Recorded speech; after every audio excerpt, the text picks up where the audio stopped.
In the quiet moments, when the world feels heavy upon your shoulders, when every act of kindness seems to be met with suspicion, and when your purest intentions are twisted into something unrecognizable, you may find yourself asking the most profound question of the human experience: why do good people suffer so much? This ancient inquiry has echoed through the corridors of time, whispered in the darkness by countless souls who have walked the path of righteousness, only to find themselves burdened with trials that seem far beyond their deserving. The Zen masters have long understood that this question itself reveals a fundamental misunderstanding about the nature of existence and the purpose of human suffering. They teach us that what we perceive as unfair treatment of the virtuous is actually part of a much larger cosmic design, a sacred testing ground where souls are refined like gold in the furnace of experience. When we observe the world through the lens of immediate justice, we see only fragments of a much grander tapestry, one woven with threads of purpose that extend far beyond our current understanding. Consider for a moment the nature of goodness itself. True goodness is not a performance for the world to witness and applaud. It is not a transaction where kindness is exchanged for comfort, where virtue is rewarded with ease, or where moral behavior guarantees a life free from hardship. Instead, authentic goodness emerges from the depths of the soul as an expression of our highest nature, regardless of external circumstances or the responses of others. The Zen masters remind us that the moment we attach our good deeds to expected outcomes, we have already departed from the path of pure virtue. This understanding requires us to examine our deepest motivations with unflinching honesty. When we perform acts of service, are we truly serving others, or are we unconsciously serving our own need for recognition and validation?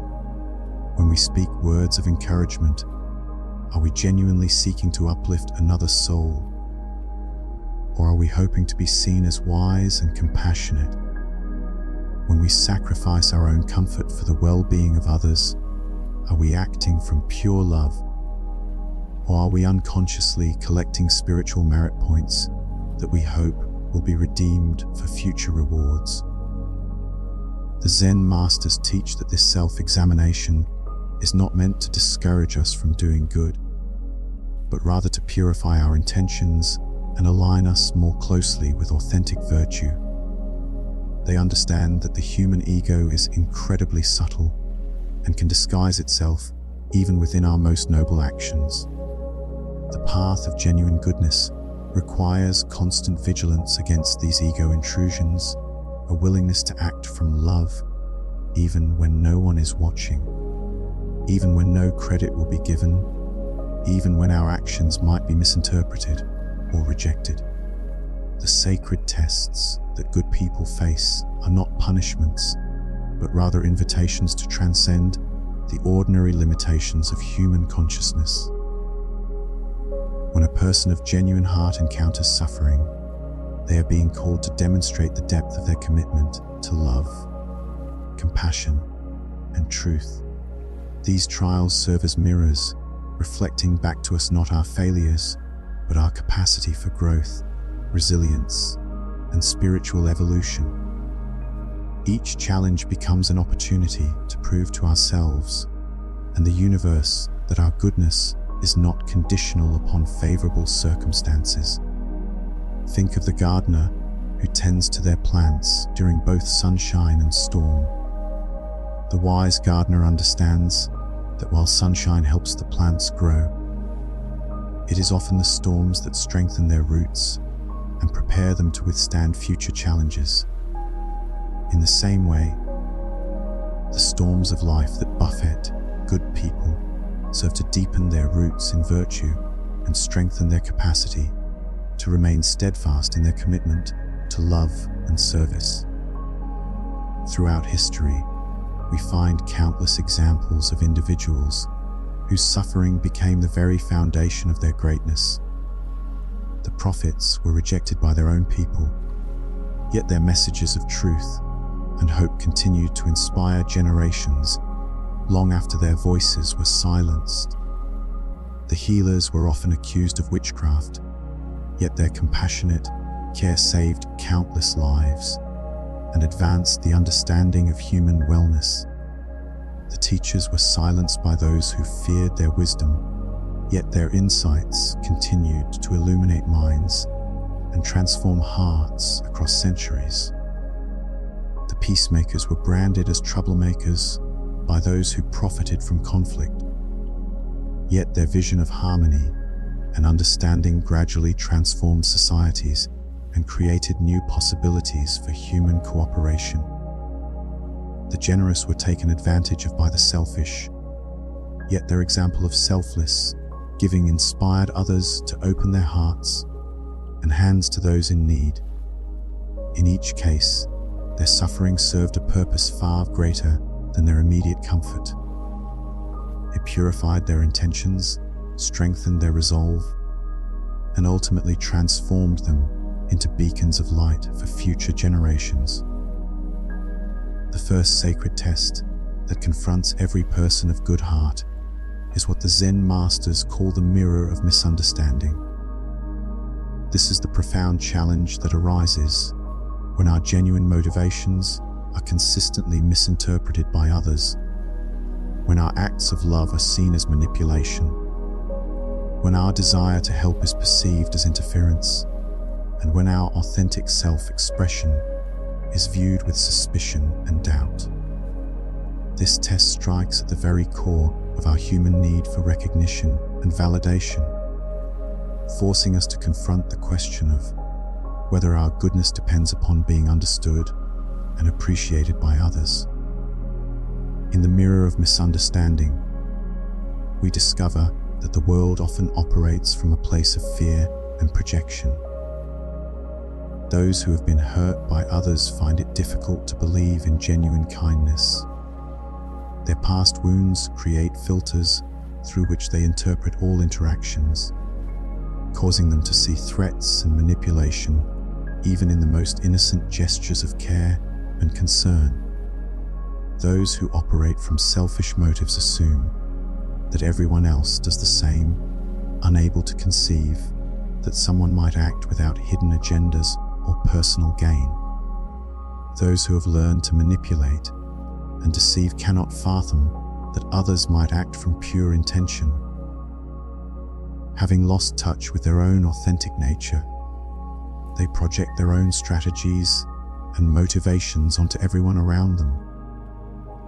When we encounter such people, our goodness becomes a threat to their worldview, a challenge to the cynical assumptions that have allowed them to justify their own behavior.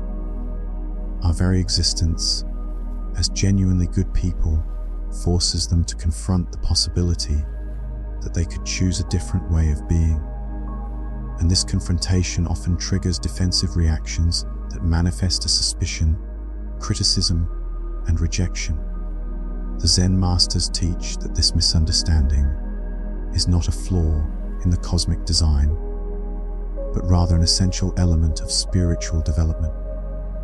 When we are misunderstood, we are given the opportunity to practice one of the highest forms of love, loving without need for reciprocation or recognition. We learn to act from our authentic nature rather than from the ego's desire for approval.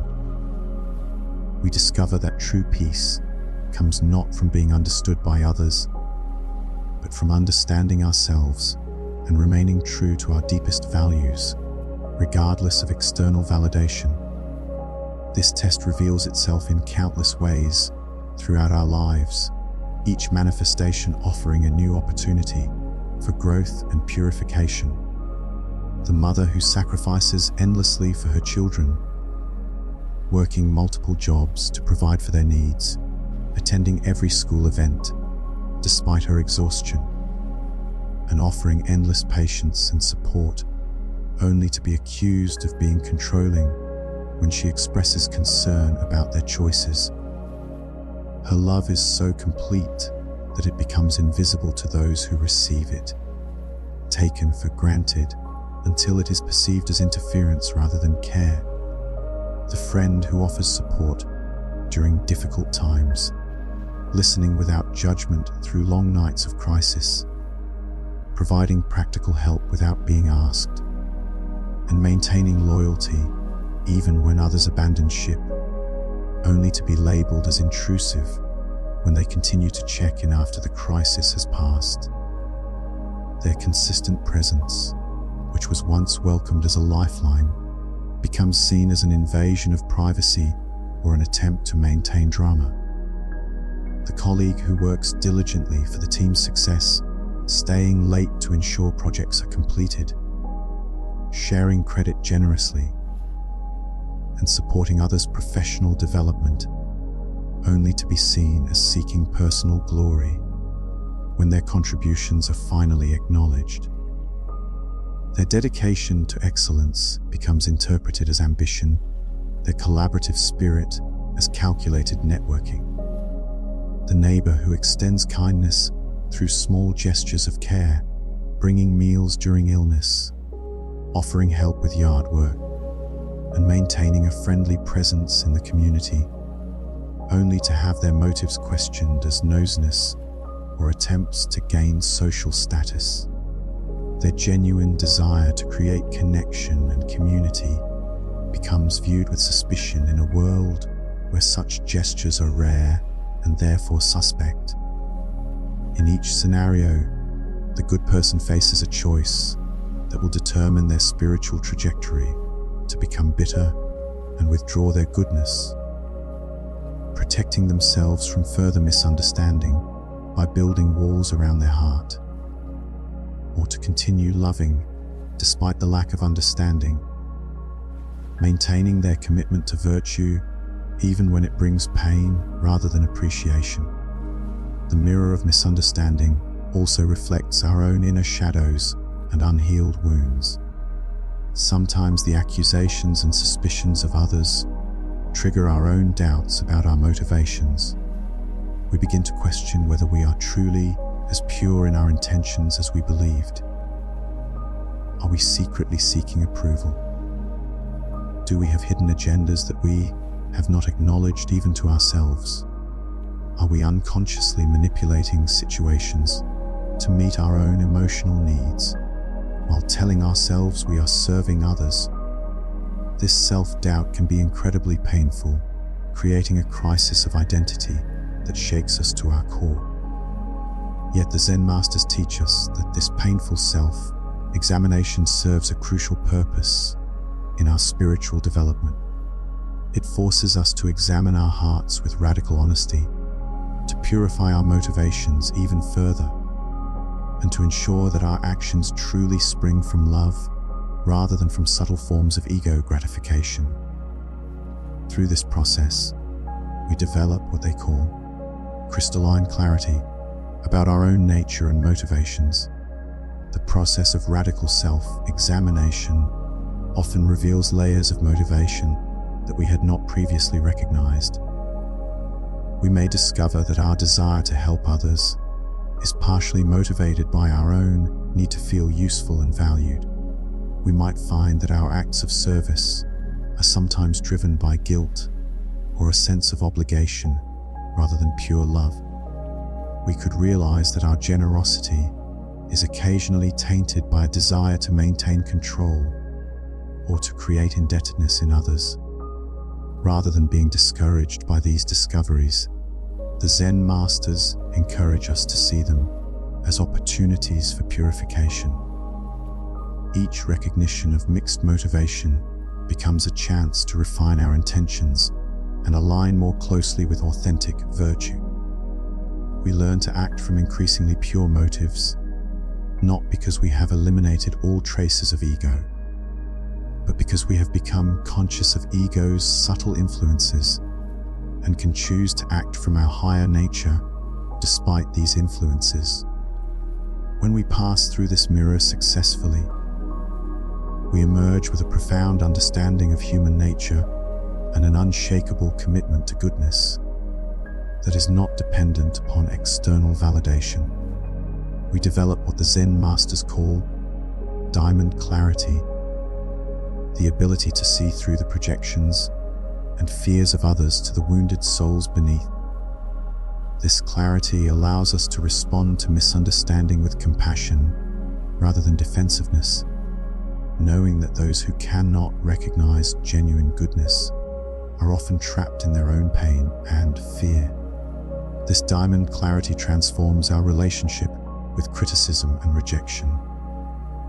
Instead of taking negative reactions personally, we begin to see them as information about the other person's inner state and past experiences.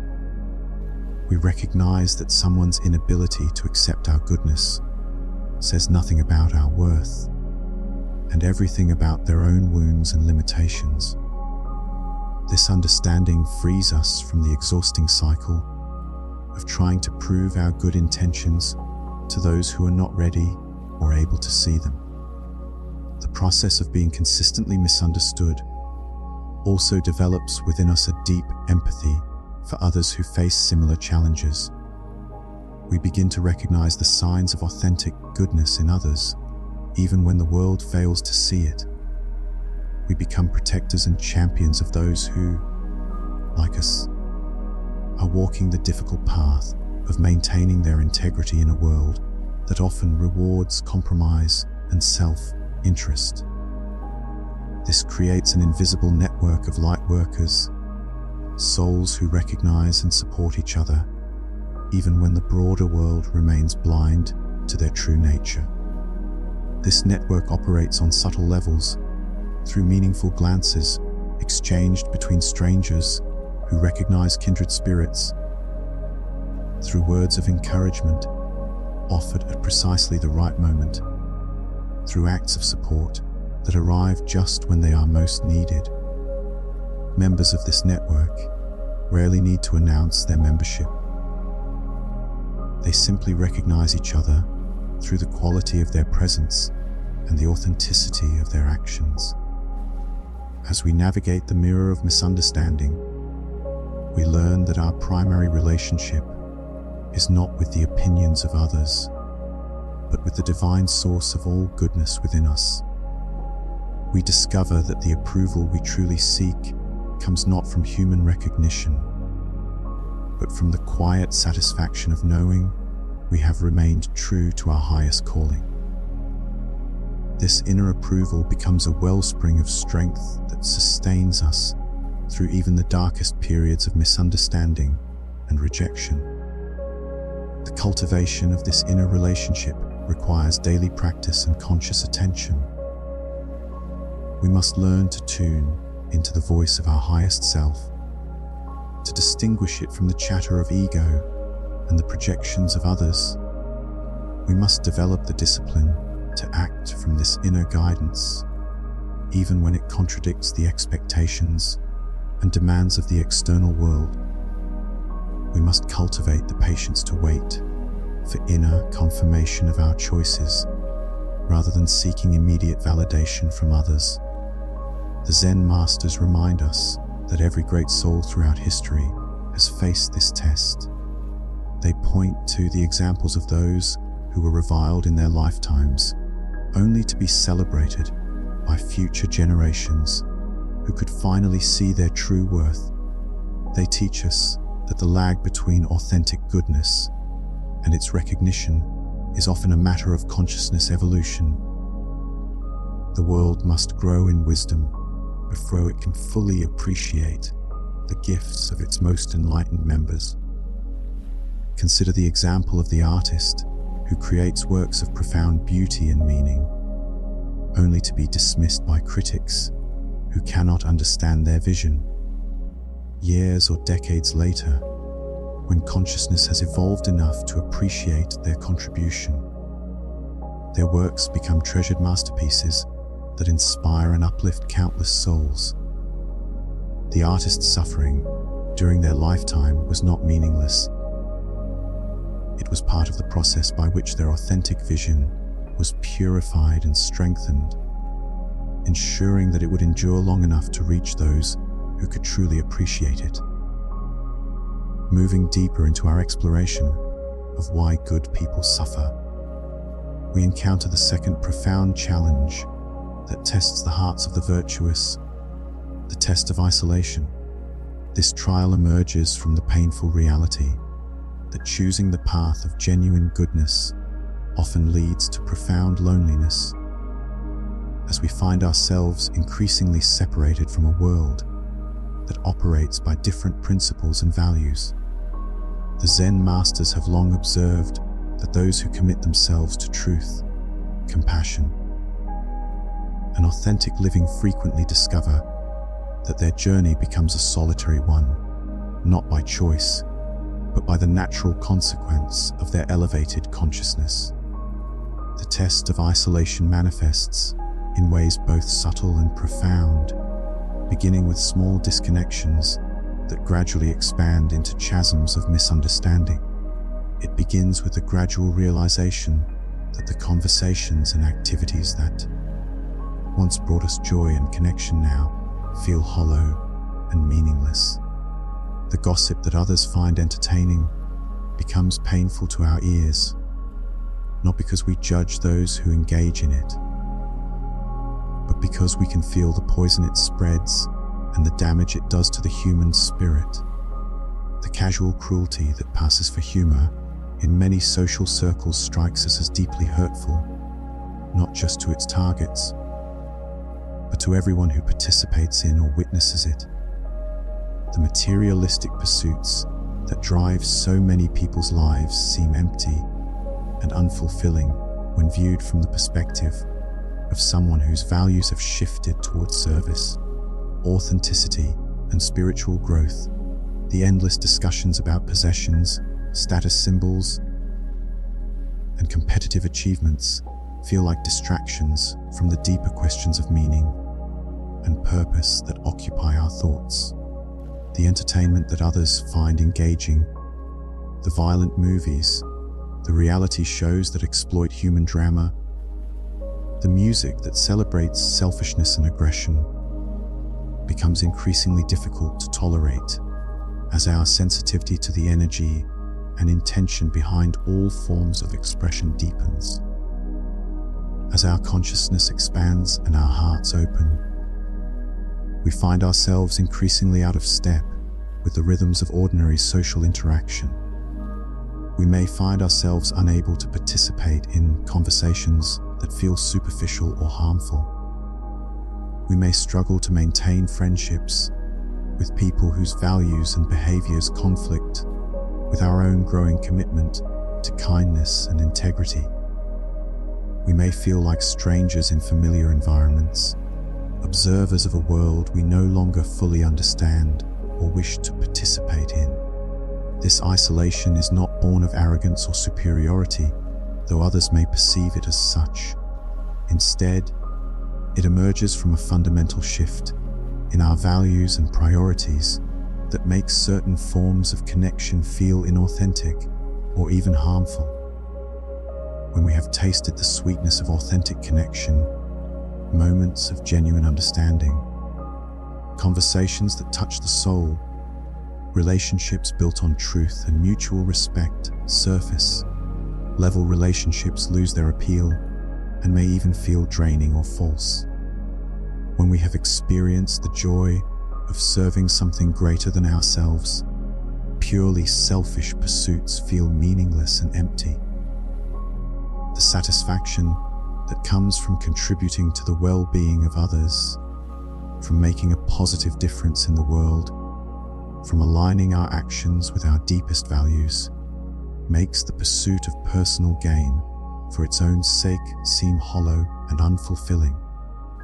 We may find ourselves unable to get excited about opportunities that others would eagerly embrace, if those opportunities require us to compromise our integrity or ignore the needs of others. When we have touched the peace that comes from inner alignment, the deep satisfaction of knowing we are living according to our highest understanding, the chaos and drama that many people thrive on becomes unbearable. The constant conflict, the manufactured crisis, the emotional roller coasters that characterize many social environments feel exhausting and destructive rather than exciting or engaging. We begin to crave stability, authenticity, and depth in our relationships and activities. The Zen masters teach that this isolation serves multiple sacred purposes in our spiritual development. First, it forces us to develop a deep and abiding relationship with ourselves and with the divine source within us. When external companionship becomes scarce, we must learn to find comfort and guidance in our inner wisdom. We discover that solitude, when embraced consciously, becomes a doorway to profound self-knowledge and spiritual communion. In the silence of solitude, we begin to hear the subtle voice of our inner guidance more clearly. Without the constant chatter and influence of others, we can tune into our own authentic desires, values, and calling. We learn to distinguish between the voice of our higher self and the voices of conditioning, fear, and social expectation. We develop the capacity for deep reflection, contemplation, and inner exploration that is difficult to cultivate in the midst of constant social stimulation. Second, the test of isolation purifies our motivations for seeking connection with others. When we are lonely and yearning for companionship, we might be tempted to compromise our values or suppress our authentic nature in order to fit in with groups that do not truly align with our consciousness. The test forces us to choose between authentic solitude and inauthentic connection, teaching us that genuine relationships must be built on truth and mutual understanding, rather than on the desperate need to avoid being alone. This purification process can be extremely challenging. The human need for connection is so fundamental that we may find ourselves willing to accept relationships that we know are not truly nourishing or authentic simply to avoid the pain of loneliness. The test asks us to have enough self-respect and faith in our own worth to refuse connections that require us to betray our authentic nature. It teaches us that being alone is preferable to being with people who cannot accept or appreciate who we truly are. The loneliness that accompanies this test can be excruciating. Human beings are social creatures designed for connection and community. Our nervous systems are wired to seek attachment and belonging. When good people find themselves isolated because of their commitment to virtue, they may experience a profound grief for the connections they have lost or never been able to form. This grief is real and valid, deserving of compassion and acknowledgement rather than dismissal or minimization. They may question whether their path is worth the price of loneliness. In the depths of isolation, surrounded by evidence that others seem to find easy connection and belonging while they struggle alone, they may wonder if they are being too rigid, too idealistic, or too demanding in their expectations of others. They may consider lowering their standards, compromising their values, or suppressing their authentic nature in order to fit in better with the world around them. This questioning is itself part of the test. The Zen masters remind us that the discomfort of isolation is meant to drive us deeper into our spiritual practice and closer to our authentic nature. It is in the crucible of loneliness that we discover whether our commitment to goodness is genuine or merely a strategy for gaining approval and acceptance from others. When we continue to choose virtue, even when it costs us human companionship, we prove to ourselves and to the universe that our goodness is not conditional upon social rewards. The depth of this testing cannot be understated. There may be periods when the loneliness feels so intense that we question our sanity, our worth, and our understanding of reality itself. We may wonder if we are deluding ourselves about the importance of virtue and authenticity. We may look at those around us who seem happy and connected while living according to different values, and wonder if we have chosen the wrong path entirely. During these dark nights of the soul, the Zen masters encourage us to remember that spiritual growth often requires us to walk alone for periods of time. They remind us that the greatest souls throughout history have faced similar periods of isolation and questioning. They teach us that these experiences, while painful, are actually signs of our spiritual advancement rather than evidence of our failure or inadequacy. The test of isolation also serves to develop within us a profound compassion for all beings who suffer from loneliness and disconnection.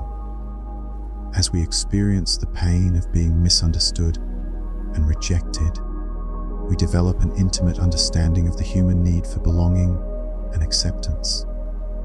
This understanding transforms us into more compassionate and effective healers, teachers, and guides for others who are struggling with similar challenges. We begin to recognize the signs of isolation and loneliness in others, even when they hide it behind masks of confidence or social success. We develop the ability to offer genuine connection and understanding to those who, like us, are seeking authentic relationships and meaningful interaction. Our own experience of isolation becomes a source of wisdom and empathy that allows us to reach out to others with genuine understanding and support. During the most difficult phases of this test, good people may find themselves questioning their own sanity or worth. The constant message from society that happiness comes from social connection and external validation can make those who find themselves isolated feel as though they are fundamentally flawed or broken. They may blame themselves for being too sensitive, too demanding, or too different. They may wonder if there is something inherently wrong with them that prevents them from forming easy connections with others. The Zen masters teach that these self-doubts are natural but misguided. The isolation experienced by good people is not a sign of personal failure, but rather evidence of their spiritual advancement beyond the consciousness level of their immediate environment. Like a plant that has outgrown its pot, they may feel constricted and uncomfortable, not because there is something wrong with them, but because they need a larger container, a community of consciousness that can support and nurture their continued growth. This understanding requires a fundamental shift in how we view ourselves and our place in the world. Instead of seeing our isolation as evidence of our inadequacy, we must learn to see it as evidence of our growth and evolution. Instead of trying to shrink ourselves to fit into environments that cannot contain our expanded consciousness, we must have the patience and faith to wait for or create environments that can support our authentic expression. As we progress through the test of isolation, we begin to discover that we are not as alone as we initially believed. The universe has a way of connecting kindred spirits across time and space. We may find deep connection with authors who lived centuries ago, whose words speak directly to our souls as if they were written specifically for us. Their insights and experiences, preserved in books and teachings, become sources of companionship and understanding that transcend the boundaries of time and physical presence. We may discover online communities of like-minded individuals who share our values and struggles, creating virtual connections that are often more meaningful and supportive than many physical relationships. These connections, mediated by technology but rooted in genuine understanding and shared values, can provide the sense of belonging and validation that we struggle to find in our immediate environment. We may encounter brief but profound connections with strangers who recognize and appreciate our authentic nature. These moments of recognition, a meaningful conversation with a fellow traveler, an exchange of understanding glances with someone who sees beyond surface appearances, a spontaneous act of kindness that reveals the presence of another conscious soul, can provide sustenance and hope during the most challenging periods of isolation. These connections, though they may be rare and sometimes fleeting, are often more nourishing and meaningful than the countless superficial relationships that characterize much of human social interaction. The Zen masters teach us that quality of connection is infinitely more valuable than quantity, and that one genuine friendship is worth more than 100 shallow acquaintanceships. They remind us that it is better to have one person who truly knows and accepts us than to have many who only know the masks we wear to fit in. The test of isolation also develops within us a deep appreciation for our own company. We learn to enjoy solitude not as a consolation prize for failed social connections, but as a valuable and enriching experience in its own right. We discover the joy of silent communion with nature, feeling our connection to the trees, the sky, the earth itself as sources of companionship and wisdom. We find peace in meditative contemplation, exploring the vast inner landscapes of our own consciousness and discovering treasures of insight and understanding that can only be found in silence and solitude. We experience the satisfaction of creative expression that emerges from our authentic self rather than from the desire to impress others. In solitude, we are free to explore our creativity without judgment or external pressure. We can write, paint, sing, dance, or express ourselves in whatever ways feel natural and fulfilling, without concern for how others might respond. This freedom often leads to our most authentic and powerful creative expressions. As we mature through this test, we begin to understand that our isolation serves a larger purpose in the cosmic design. We are being prepared to serve as bridges between different levels of consciousness, as translators who can help others understand higher truths, as lighthouses that shine in the darkness for those who are ready to see.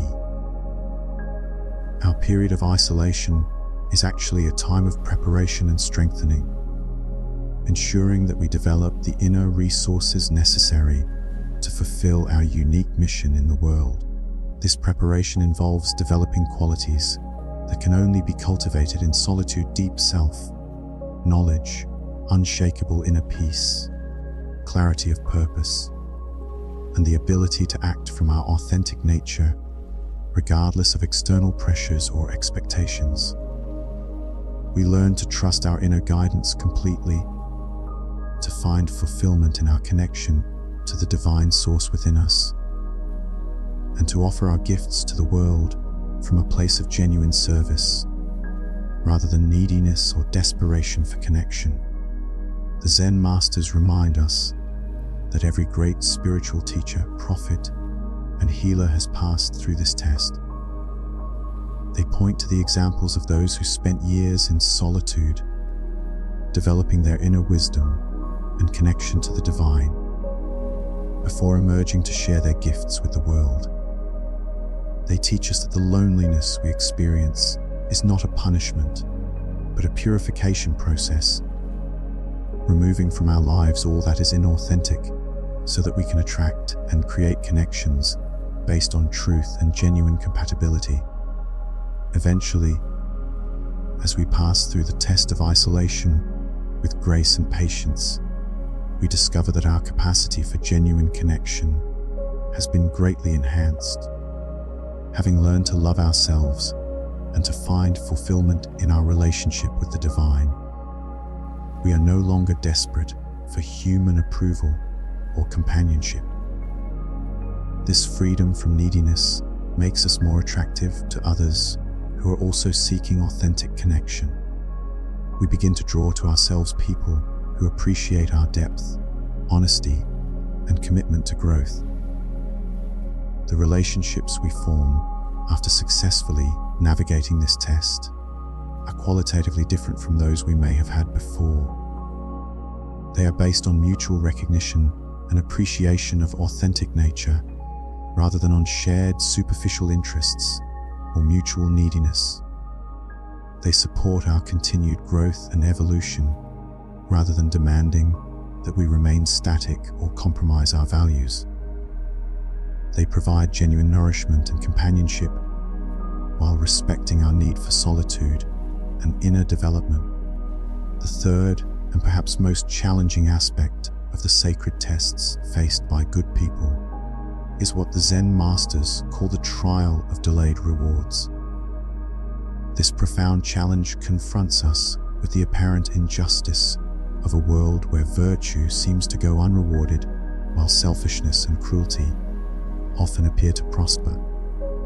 In this trial, we witness those who lie, cheat, and manipulate achieving material success and social recognition, while those who maintain their integrity struggle with financial hardship, professional setbacks, and social obscurity. The trial of delayed rewards strikes at the heart of our human desire for fairness and immediate justice. From childhood, we are taught that good behavior should be rewarded and bad behavior punished.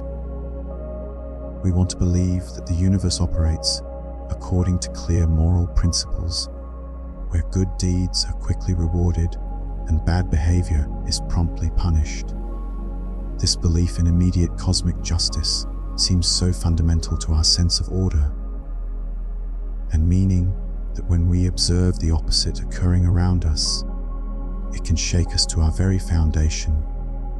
We may begin to question whether virtue is truly worthwhile, whether our commitment to goodness is naive and self-defeating, or whether we have fundamentally misunderstood the nature of reality itself. The cognitive dissonance between what we believe should happen and what we observe actually happening can create a crisis of faith that challenges everything we thought we knew about how the world works.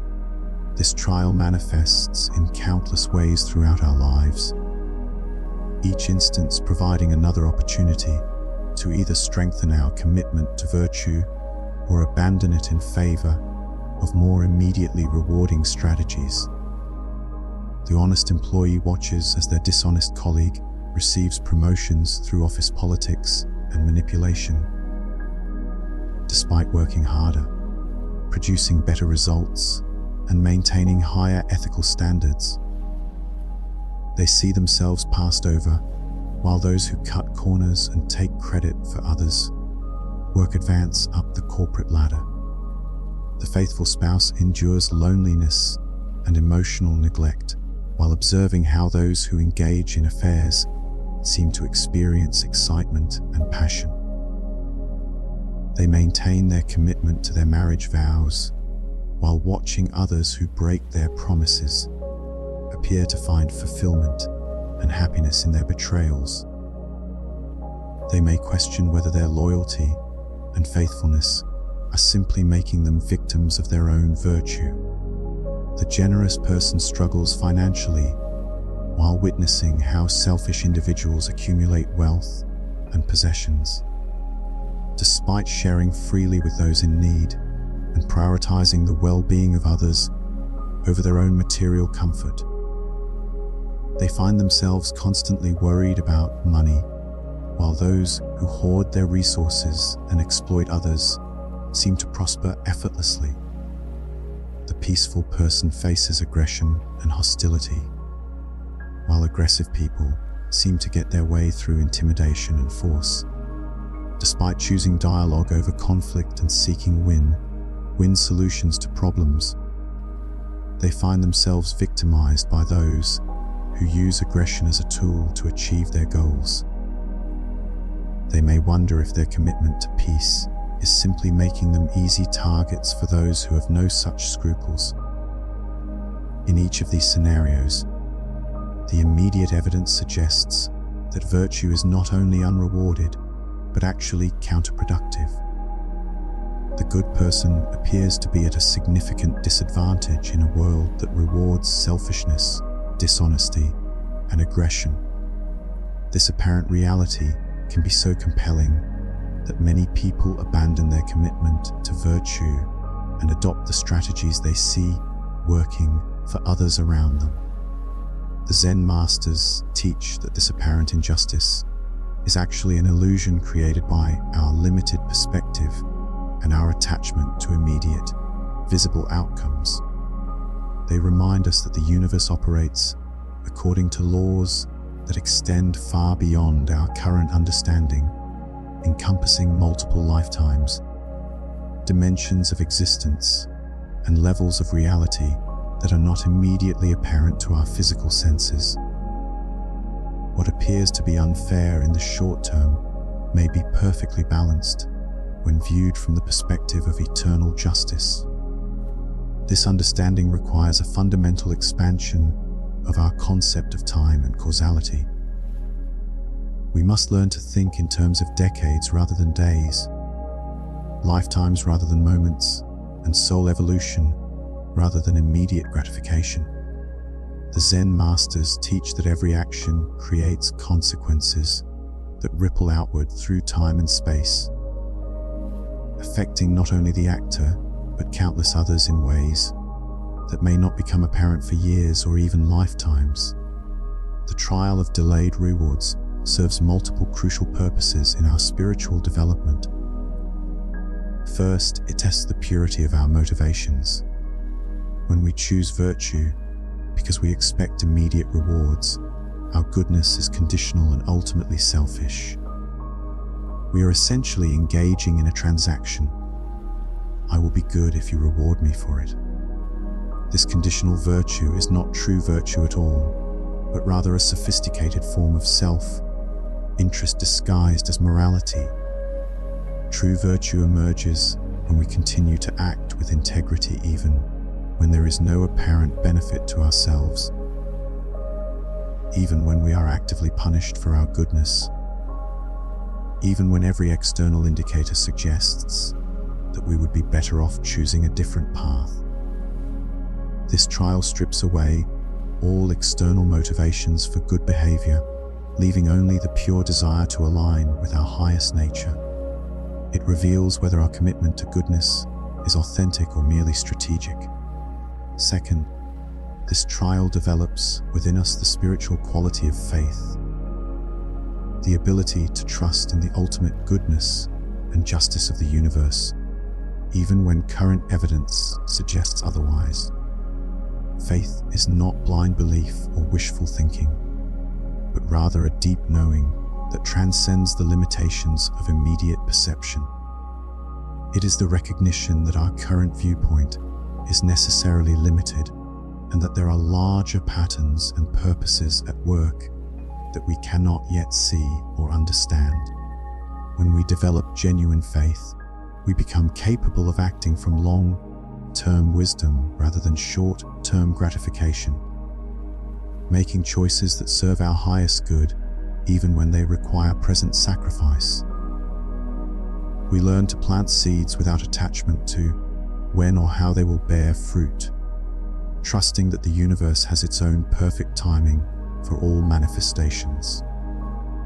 We develop the patience to work toward goals that may not be achieved in our lifetime, knowing that our efforts contribute to a larger tapestry of human evolution and consciousness development.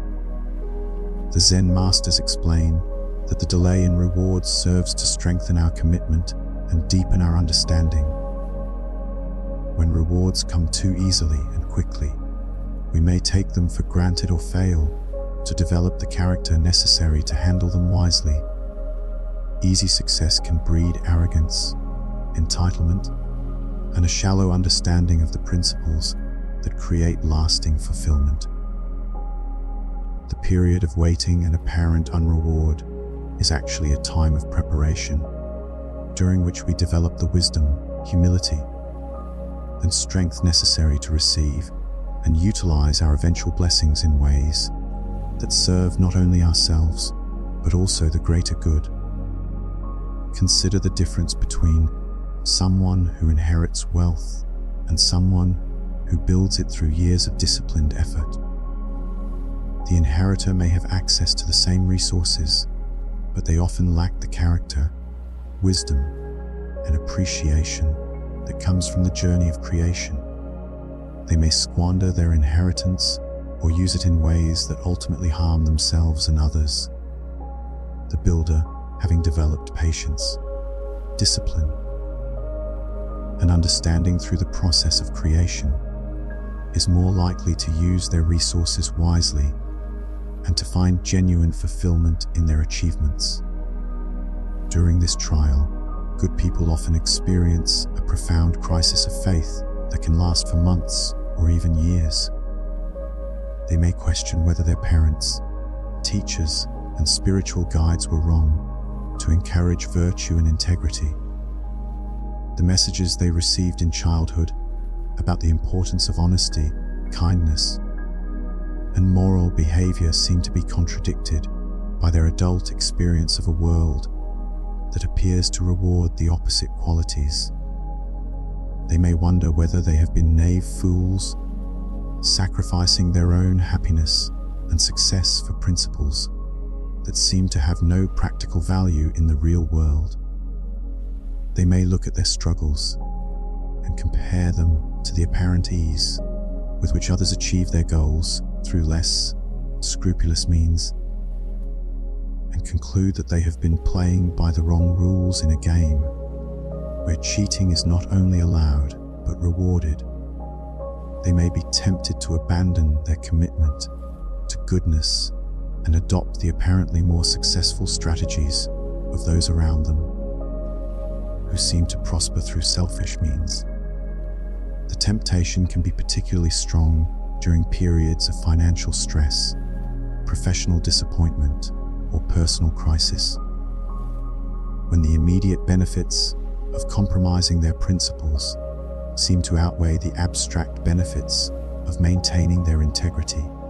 This crisis is itself an essential part of the trial. The Zen masters teach that we must pass through the dark night of the soul, where all external supports for our virtue are stripped away, leaving us to choose goodness purely because it is who we are at our deepest level.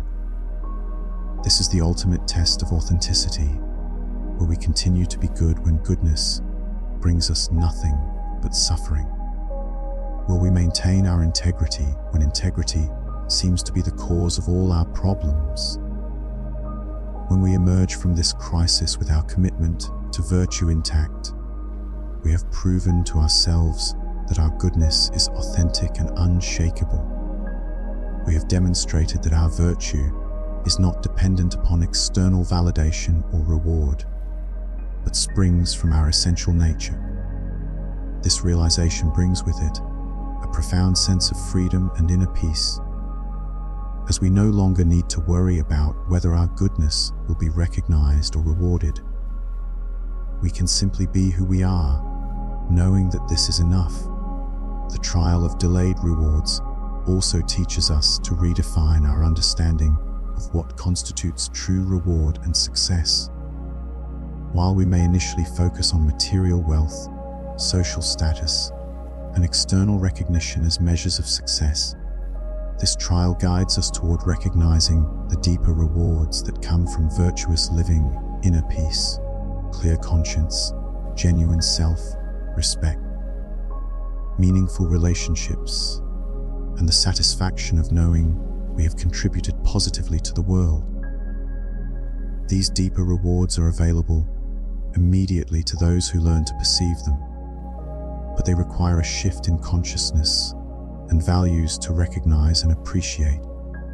The inner peace that comes from knowing we have acted with integrity is more valuable than any external achievement. The clear conscience that allows us to sleep peacefully at night is worth more than material wealth gained through questionable means. The genuine self-respect that comes from living according to our highest values provides a foundation of strength that cannot be shaken by external circumstances. As we progress through this trial, we begin to notice that the rewards for virtue do exist, but they often come in forms we did not expect, or at times we did not anticipate. The honest person may not receive immediate financial rewards, but they develop a reputation for trustworthiness that eventually opens doors that would remain closed to those known for dishonesty.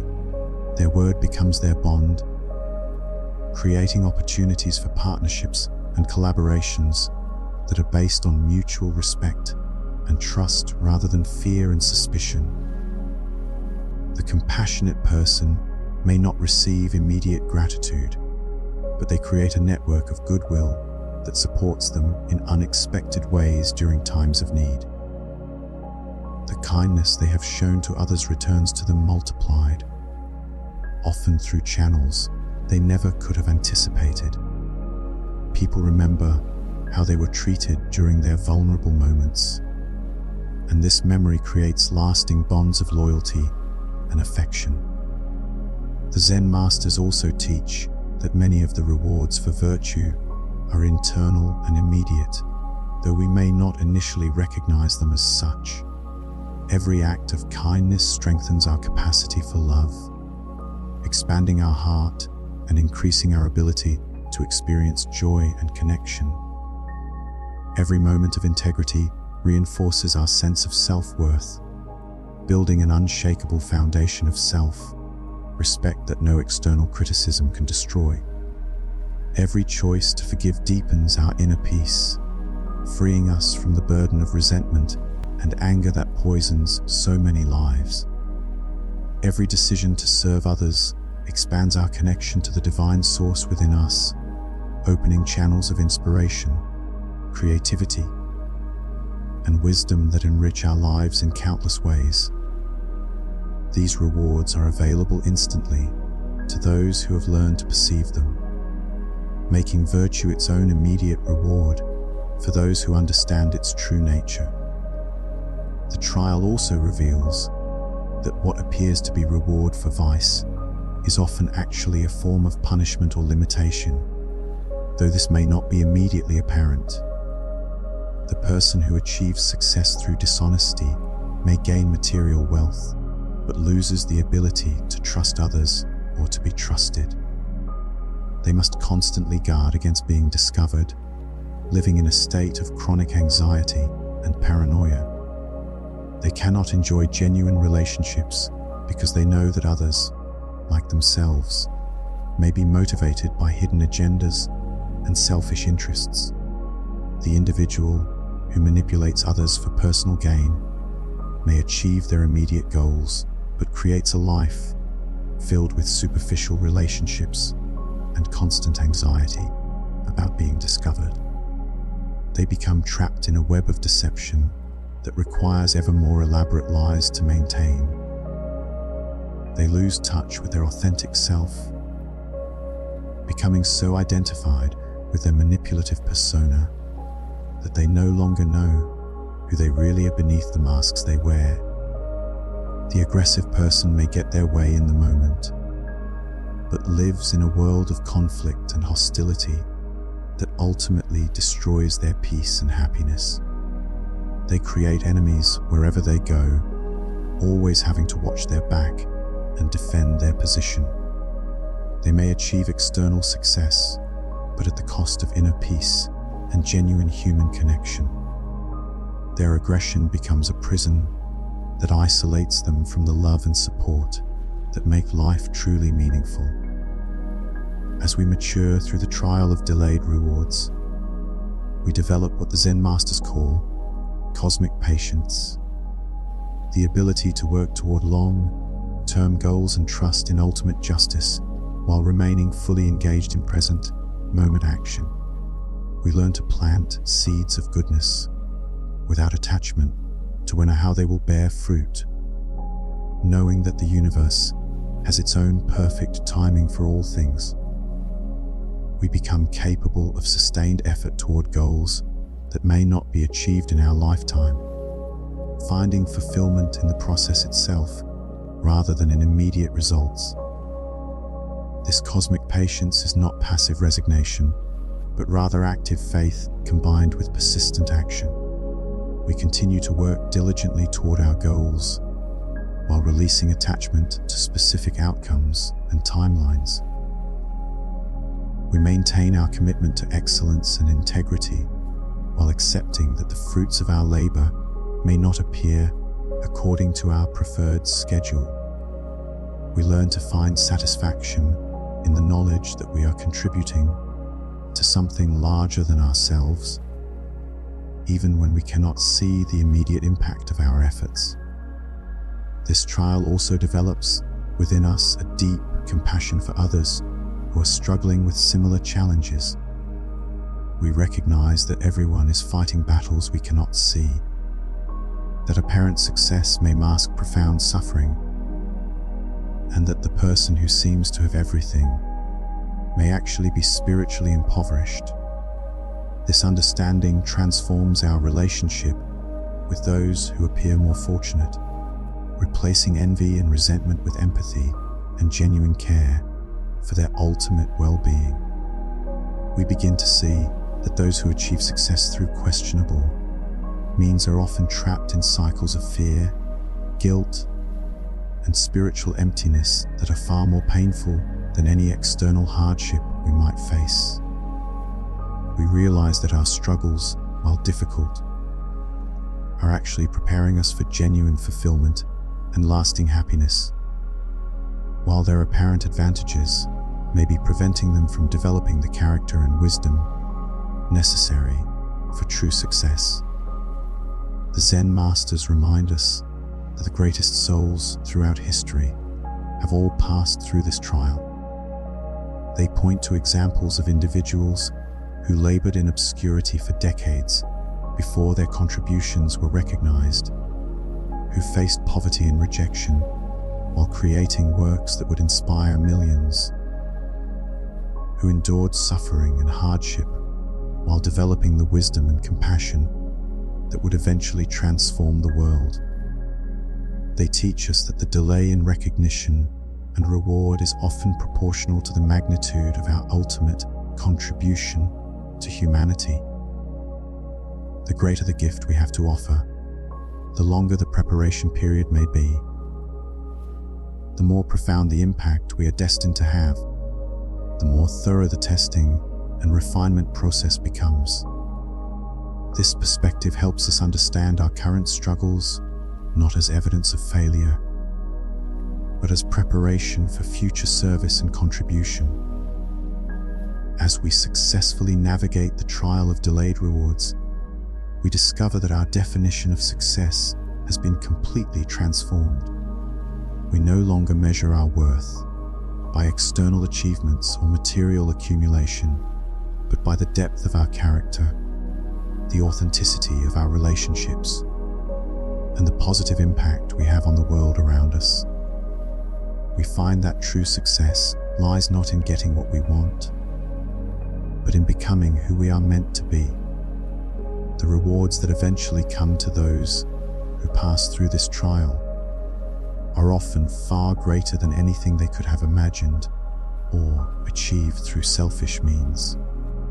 Having been purified of ego, driven desires, and aligned with their highest purpose, they become channels for blessings that serve not only themselves but countless others.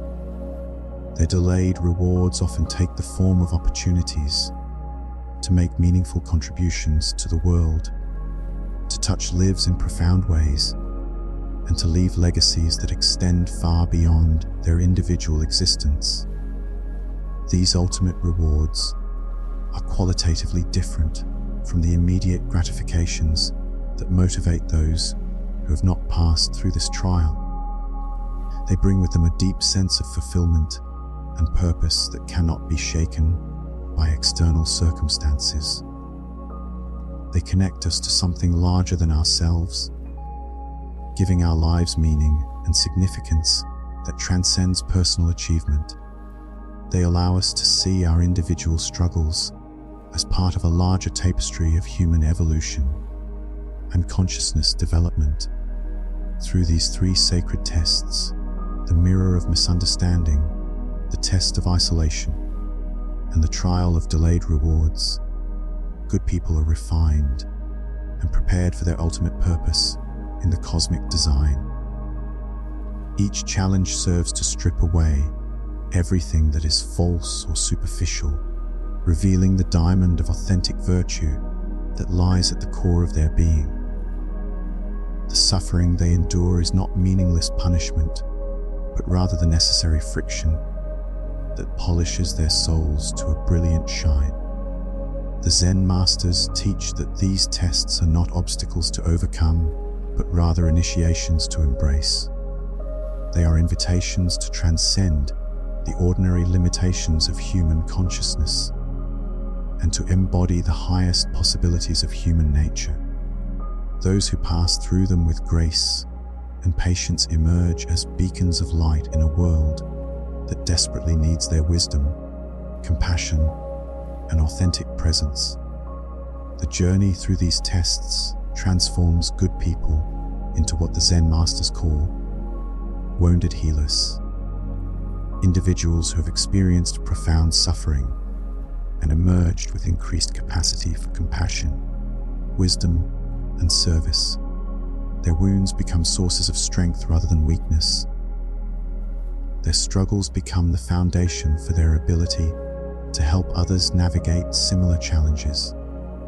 They develop what can only be called spiritual authority, the kind of presence and wisdom that can only come from having walked through the fire of testing and emerged purified rather than destroyed.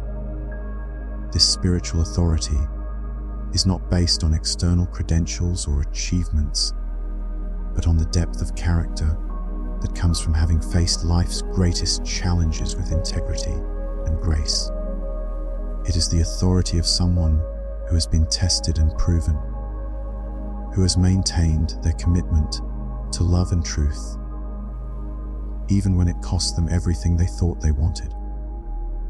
This authority allows them to speak with authenticity about the deepest questions of human existence, because they have lived through these questions rather than simply thinking about them. The Zen masters remind us that this process of testing and refinement never truly ends. As we grow in consciousness and capacity, we face new challenges that call us to even higher levels of virtue and service. Each level of testing prepares us for greater responsibility and more profound opportunities to contribute to the healing and evolution of human consciousness. The suffering of good people, when understood in this context, becomes not a burden to be endured, but a sacred privilege to be embraced. In the end, the question of why good people suffer reveals itself to be based on a fundamental misunderstanding of the nature of both goodness and suffering. True goodness is not a strategy for avoiding pain, but a commitment to love regardless of circumstances. Authentic virtue is not a transaction with the universe, but an expression of our deepest nature. The suffering that accompanies this path is not evidence of cosmic injustice, but rather proof of the profound transformation taking place within us. When we understand this truth, we can embrace our challenges with gratitude rather than resentment, knowing that each test brings us closer to becoming who we are truly meant to be. We can support other good people in their journeys, recognizing that their struggles are not signs of failure, but evidence of their commitment to something greater than immediate comfort or conventional success. We can trust in the ultimate purpose and meaning of our experiences, even when that purpose is not immediately apparent. The Zen masters teach that in the end, it is not the absence of suffering that marks a life well lived, but the presence of love, wisdom, and authentic service that emerges from having transformed suffering into compassion. The good people who endure these sacred tests become the teachers, healers, and guides that humanity needs to evolve beyond its current limitations. Their suffering becomes the foundation for their service. Their wounds become their qualifications for healing others, and their perseverance through difficulty becomes their gift to a world that desperately needs examples of what is possible when human beings choose love over fear, truth over convenience, and service over self-interest. The burden of sensitivity weighs heavily upon those who feel deeply in a world that often seems designed for the emotionally armored.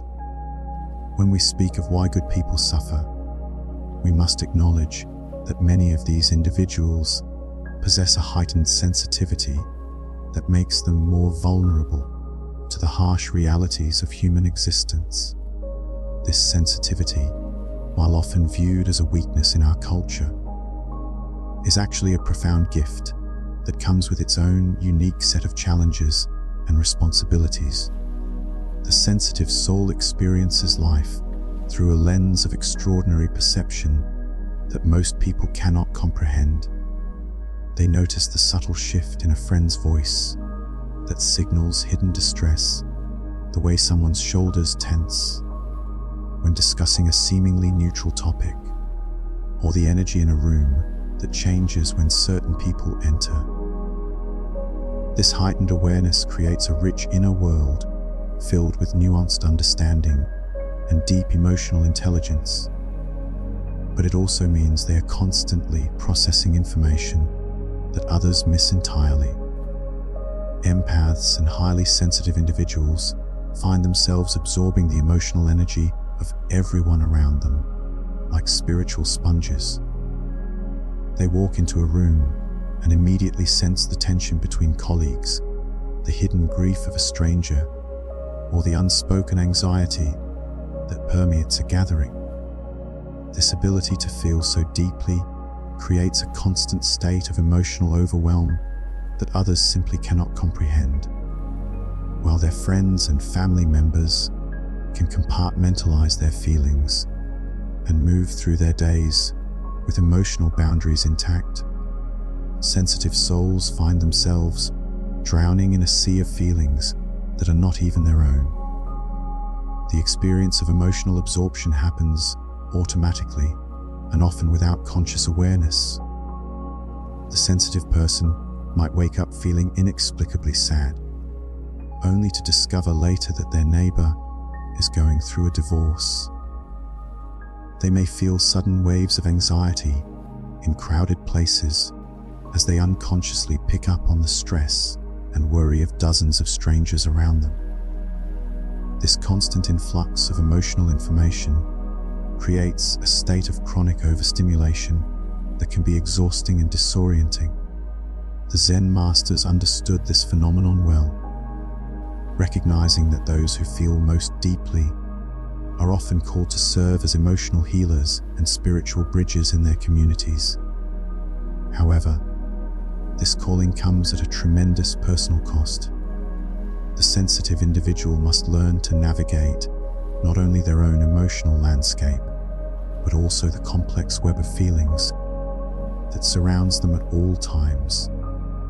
They become inadvertent counselors, unofficial therapists, and emotional support systems for everyone in their orbit, often without any training or preparation for such a role. This heightened sensitivity manifests in countless ways throughout daily life. The empath feels physical pain when witnessing cruelty, experiences genuine heartbreak when seeing injustice, and carries the weight of global suffering as if it were their personal responsibility. They cannot simply change the channel when disturbing news appears or walk past a homeless person without feeling compelled to help. Their nervous systems are wired to respond to suffering wherever they encounter it, creating a constant state of activation and stress that takes a tremendous toll on their physical and mental health. The physical manifestations of sensitivity are often overlooked but can be quite severe. Many highly sensitive individuals experience chronic fatigue, headaches, digestive issues, and autoimmune conditions that seem to correlate with their emotional overwhelm. Their bodies literally carry the stress of not only their own experiences, but also the accumulated emotional energy they absorb from others throughout each day. This creates a unique form of suffering that is difficult to explain to medical professionals who may not understand the connection between emotional sensitivity and physical symptoms. The challenge becomes even more complex when we consider that society often punishes sensitivity rather than celebrating it. In a culture that values emotional toughness and the ability to compartmentalize feelings, those who feel deeply are often labeled as weak, overly dramatic, or unstable. They are told to toughen up, get over it, or develop thicker skin, as if their sensitivity were a character flaw rather than a natural variation in human neurology. This cultural invalidation adds another layer of suffering to an already overwhelming experience. The workplace becomes a particular battleground for the sensitive soul. Corporate environments that prioritize profit over people create toxic atmospheres where empaths struggle to survive. They witness the casual cruelty of layoffs delivered without compassion, the manipulation of vulnerable employees, and the celebration of ruthless competition over collaboration. Their natural inclination toward fairness and kindness puts them at odds with systems designed to reward aggressive self-interest, leaving them feeling like aliens in their own professional lives. The sensitive person learns early in life that their natural way of being in the world is somehow wrong or inappropriate. They are shamed for crying too easily, criticized for caring too much, and ridiculed for being affected by things that others can easily dismiss. This creates a profound sense of alienation and self-doubt that can persist throughout their entire lives. They begin to question their own perceptions and reactions, wondering if they are indeed too sensitive, or if there is something fundamentally wrong with their emotional responses. Childhood experiences often shape the trajectory of sensitivity in profound ways.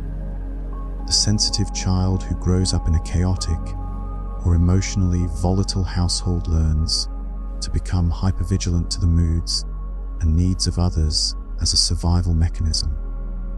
They develop an uncanny ability to read situations and people, but this skill comes at the cost of their own emotional development and sense of security. They learn to prioritize the feelings of others over their own, setting up patterns that will challenge them throughout their adult lives. In relationships, highly sensitive individuals often find themselves in the role of emotional caretaker, drawn to partners and friends who need healing or support. Their natural empathy and desire to help others makes them magnets for wounded souls who recognize their capacity for understanding and compassion. However, this dynamic often becomes unbalanced, with the sensitive person giving far more emotional energy than they receive in return. They become emotional dumping grounds for others while struggling to find anyone who can truly understand and support their own deep feelings. The dating world presents unique challenges for those who feel deeply. They may find themselves overwhelmed by the casual cruelty of modern dating culture, where ghosting and emotional manipulation are commonplace. Their desire for authentic connection and meaningful conversation can seem needy or intense to potential partners who prefer to keep things light and superficial. They struggle with the games and strategies that others navigate effortlessly, preferring honest vulnerability to calculated presentation. The workplace presents another set of challenges for those who feel deeply. In environments that prioritize productivity over humanity, sensitivity is often seen as a liability rather than an asset. The empath struggles in competitive atmospheres where emotional manipulation and cutthroat tactics are commonplace. They find it difficult to engage in office politics or to treat colleagues as mere stepping stones to advancement. Their natural inclination toward collaboration and mutual support often puts them at a disadvantage in systems designed to reward individual achievement at any cost. The constant bombardment of emotional stimuli leaves many sensitive individuals feeling exhausted and depleted on a regular basis. They require more downtime and solitude than others to process and integrate their experiences. But this need is often misunderstood as antisocial behavior or laziness. They may struggle with anxiety, depression, or chronic fatigue as their systems become overwhelmed by the constant input of emotional and sensory information. The very qualities that make them valuable as healers and counselors also make them vulnerable to burnout and emotional exhaustion. The modern world seems particularly hostile to sensitive souls, with its emphasis on speed, efficiency, and emotional detachment.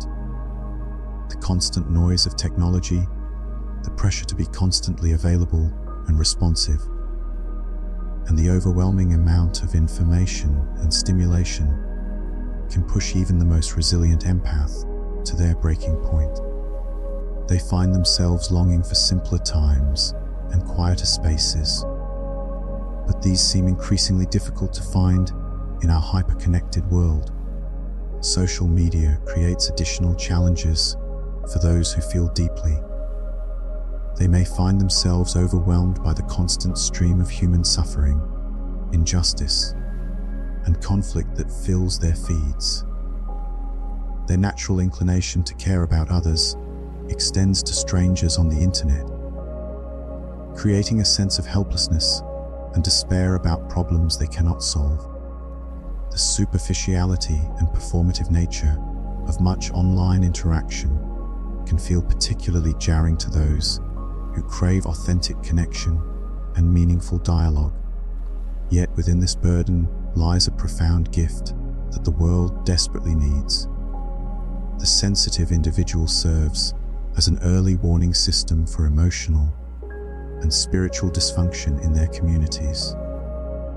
They are the canaries in the coal mine of human consciousness, alerting others to toxic dynamics and unhealthy patterns before they become widespread problems. Their ability to feel deeply allows them to recognize authenticity and truth in ways that others cannot, making them natural lie detectors and guardians of emotional integrity. The gifts of sensitivity extend far beyond emotional perception. Many highly sensitive individuals possess enhanced creativity, intuition, and spiritual awareness that allows them to contribute unique perspectives and insights to their communities. They often excel in fields that require empathy, understanding, and the ability to connect with others on a deep level. Their capacity for compassion and their natural inclination toward healing make them powerful forces for positive change when they learn to channel their gifts effectively. The Zen masters taught that those who suffer most from sensitivity are often being prepared for roles as spiritual teachers and healers. Their deep understanding of pain qualifies them to guide others through similar experiences. Their ability to feel what others feel makes them incredibly effective counselors and therapists. Their heightened awareness of emotional dynamics allows them to facilitate healing and transformation in ways that would be impossible for those who have never experienced such depth of feeling. The journey of learning to work with sensitivity rather than against it requires tremendous courage and commitment. It involves developing a completely different relationship with emotions, seeing them as information rather than problems to be solved. The sensitive individual must learn to distinguish between their own feelings and those they are absorbing from others, a skill that can take years to master and requires constant practice and refinement. The challenge for the sensitive soul is learning to transform their burden into a blessing without losing their essential nature.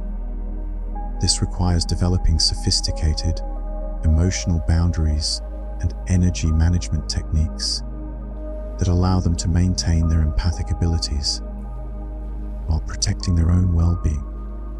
They must learn to distinguish between their own emotions and those they are picking up from others, a skill that takes years to develop and requires constant practice and refinement.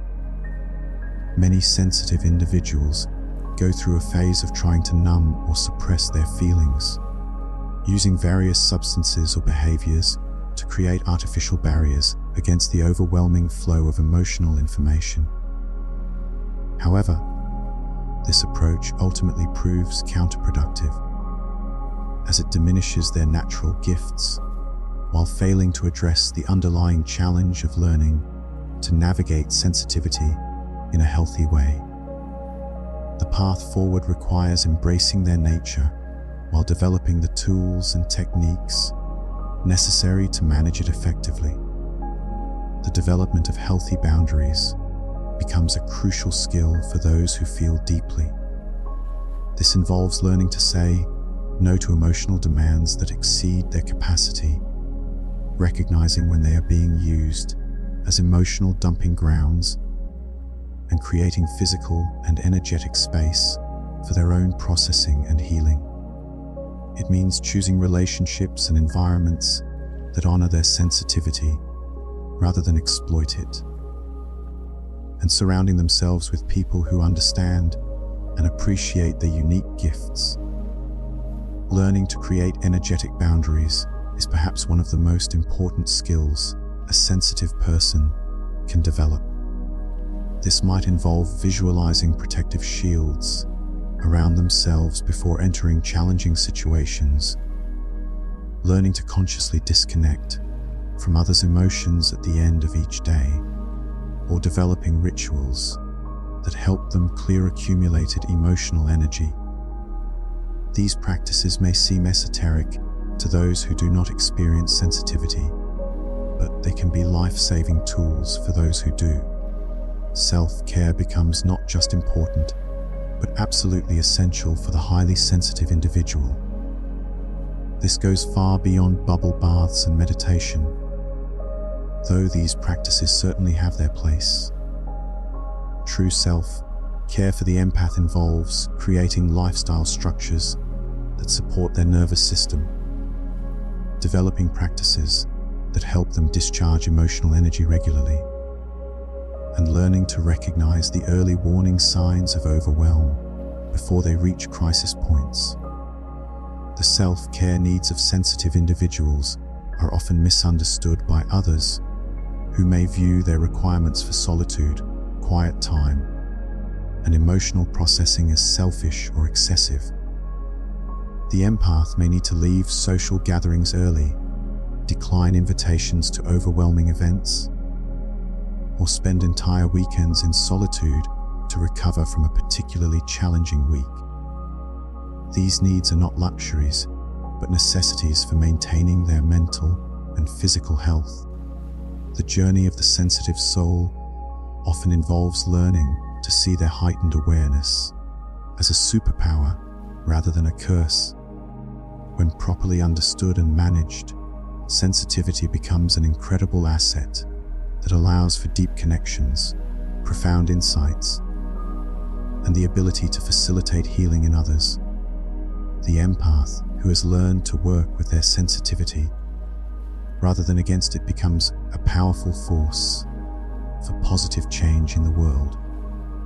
This transformation requires a fundamental shift in perspective about the nature and value of emotional sensitivity. Instead of viewing their deep feelings as a problem to be solved, the sensitive individual must learn to see them as information to be processed and gifts to be shared. Their ability to feel what others feel becomes a bridge between isolated individuals and disconnected communities.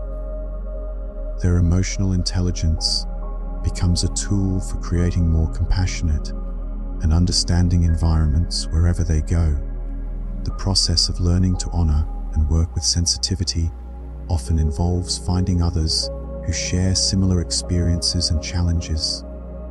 Support groups, online communities, and therapeutic relationships with professionals who understand high sensitivity can provide validation and practical guidance that is difficult to find elsewhere. These connections help sensitive individuals realize they are not alone in their experiences and that their struggles are shared by many others around the world. The weight of responsibility settles upon the shoulders of good people like a mantle they never asked to wear, but cannot seem to remove. This burden manifests in countless ways throughout their lives, creating a unique form of suffering that stems not from their own needs or desires, but from their deep sense of obligation to others and their inability to turn away from those who depend upon them. The responsible individual finds themselves constantly called upon to be the stable foundation upon which others build their lives. Family members turn to them in crisis, friends seek their counsel in times of trouble, and colleagues rely on their dependability to maintain order in chaotic situations. While this trust is often well-deserved and speaks to their character and capabilities, it also creates an enormous pressure that can become overwhelming over time. This pattern often begins early in childhood, when certain individuals demonstrate unusual maturity, reliability, or emotional stability. They become the family mediators, the ones who comfort siblings after parental arguments, the children who take on adult responsibilities when parents are unable or unwilling to fulfill their roles. These early experiences shape their identity around being needed and depended upon, creating a sense of self-worth that becomes intrinsically tied to their ability to help and support others. The parentified child learns to read the emotional temperature of their household and adjust their behavior accordingly. They may take on the role of caring for younger siblings, managing household tasks, or even providing emotional support to their own parents during difficult times. This premature assumption of adult responsibilities creates a deep sense of duty and obligation that follows them throughout their lives, making it difficult to prioritize their own needs or to say no to requests for help. As they mature, these individuals find that their reputation for reliability and strength precedes them wherever they go. People naturally gravitate toward them during difficult times, sensing their capacity for handling stress and providing support. While this recognition of their abilities might seem flattering, it also creates an expectation that they will always be available, always be strong, and always have the answers that others need. The phenomenon of being the go-to person in multiple circles creates a unique form of social pressure. The responsible individual may find themselves juggling the needs of aging parents, struggling siblings, demanding bosses, and friends going through various crises, all while trying to maintain their own relationships and pursue their own goals. The sheer logistics of managing all these relationships and obligations can become overwhelming, leaving little time or energy for personal pursuits. The Zen masters recognize this pattern as both a blessing and a potential trap. They understood that those who are naturally inclined to help others are fulfilling an important role in the human community, but they also warned against the dangers of losing oneself in the needs and expectations of others. The challenge lies in maintaining one's own center while serving as a pillar of support for those around them. The weight of this responsibility manifests in numerous ways throughout daily life.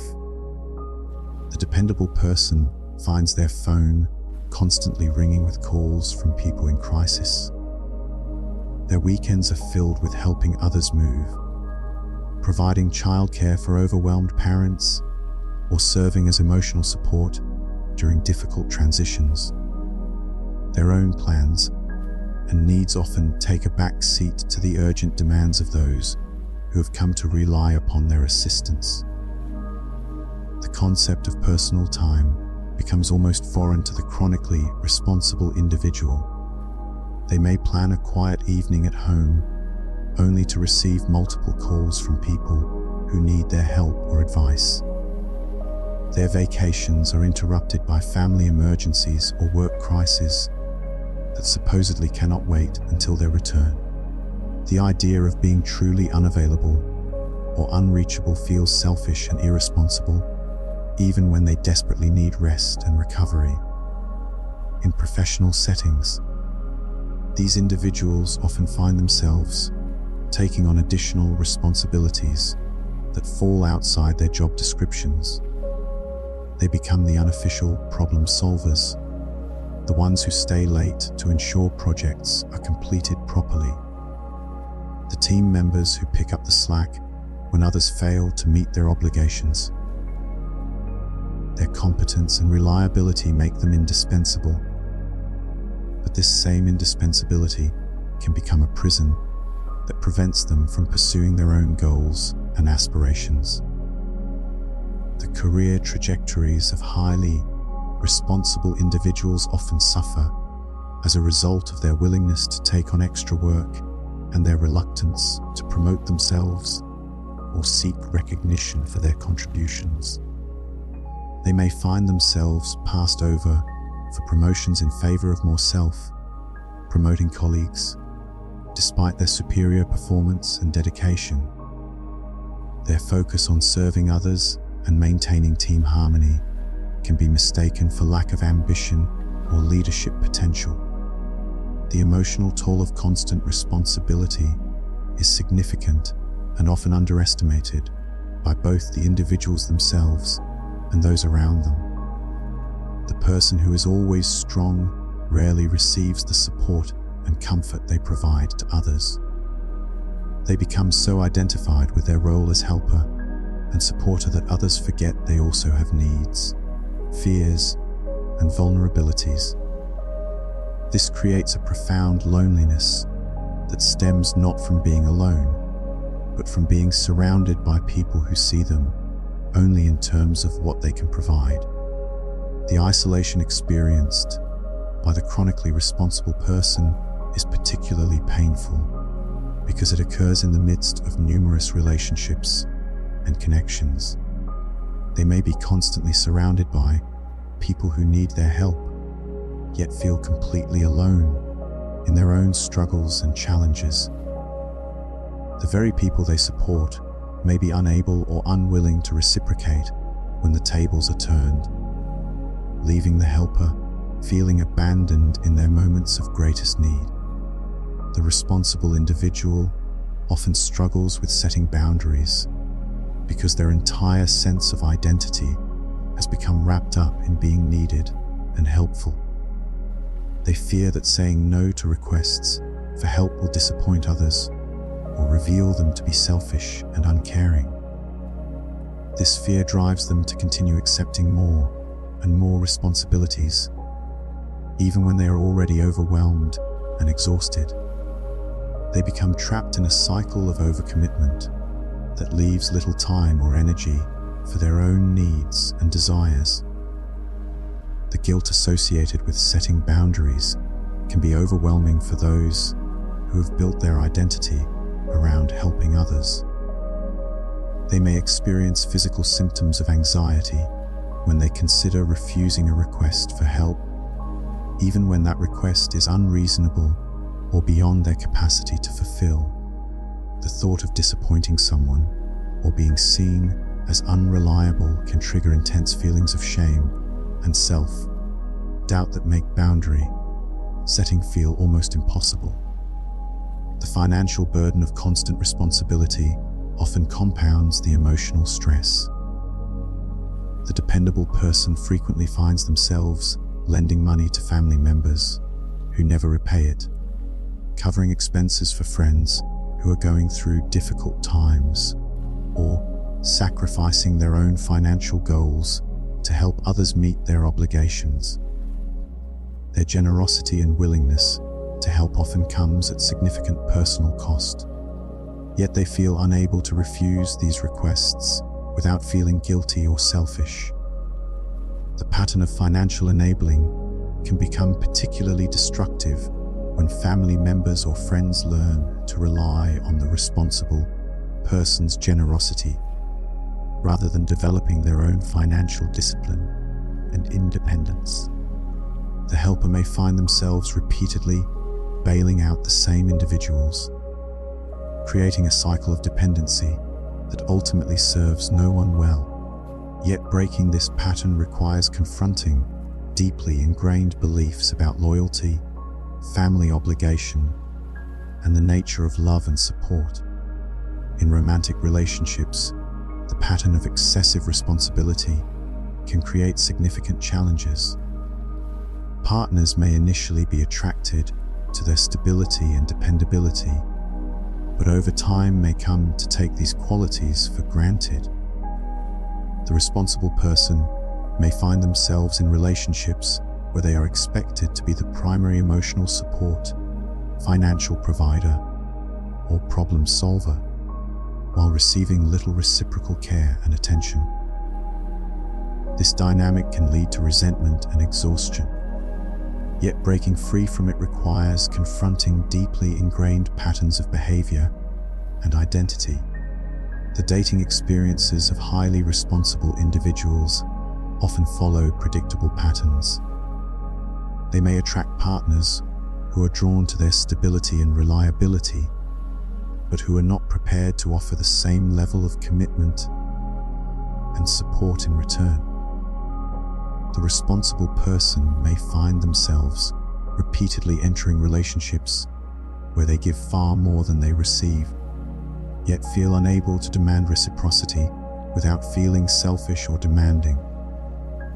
The challenge becomes even more complex when the responsible individual recognizes that others have become genuinely dependent upon their support.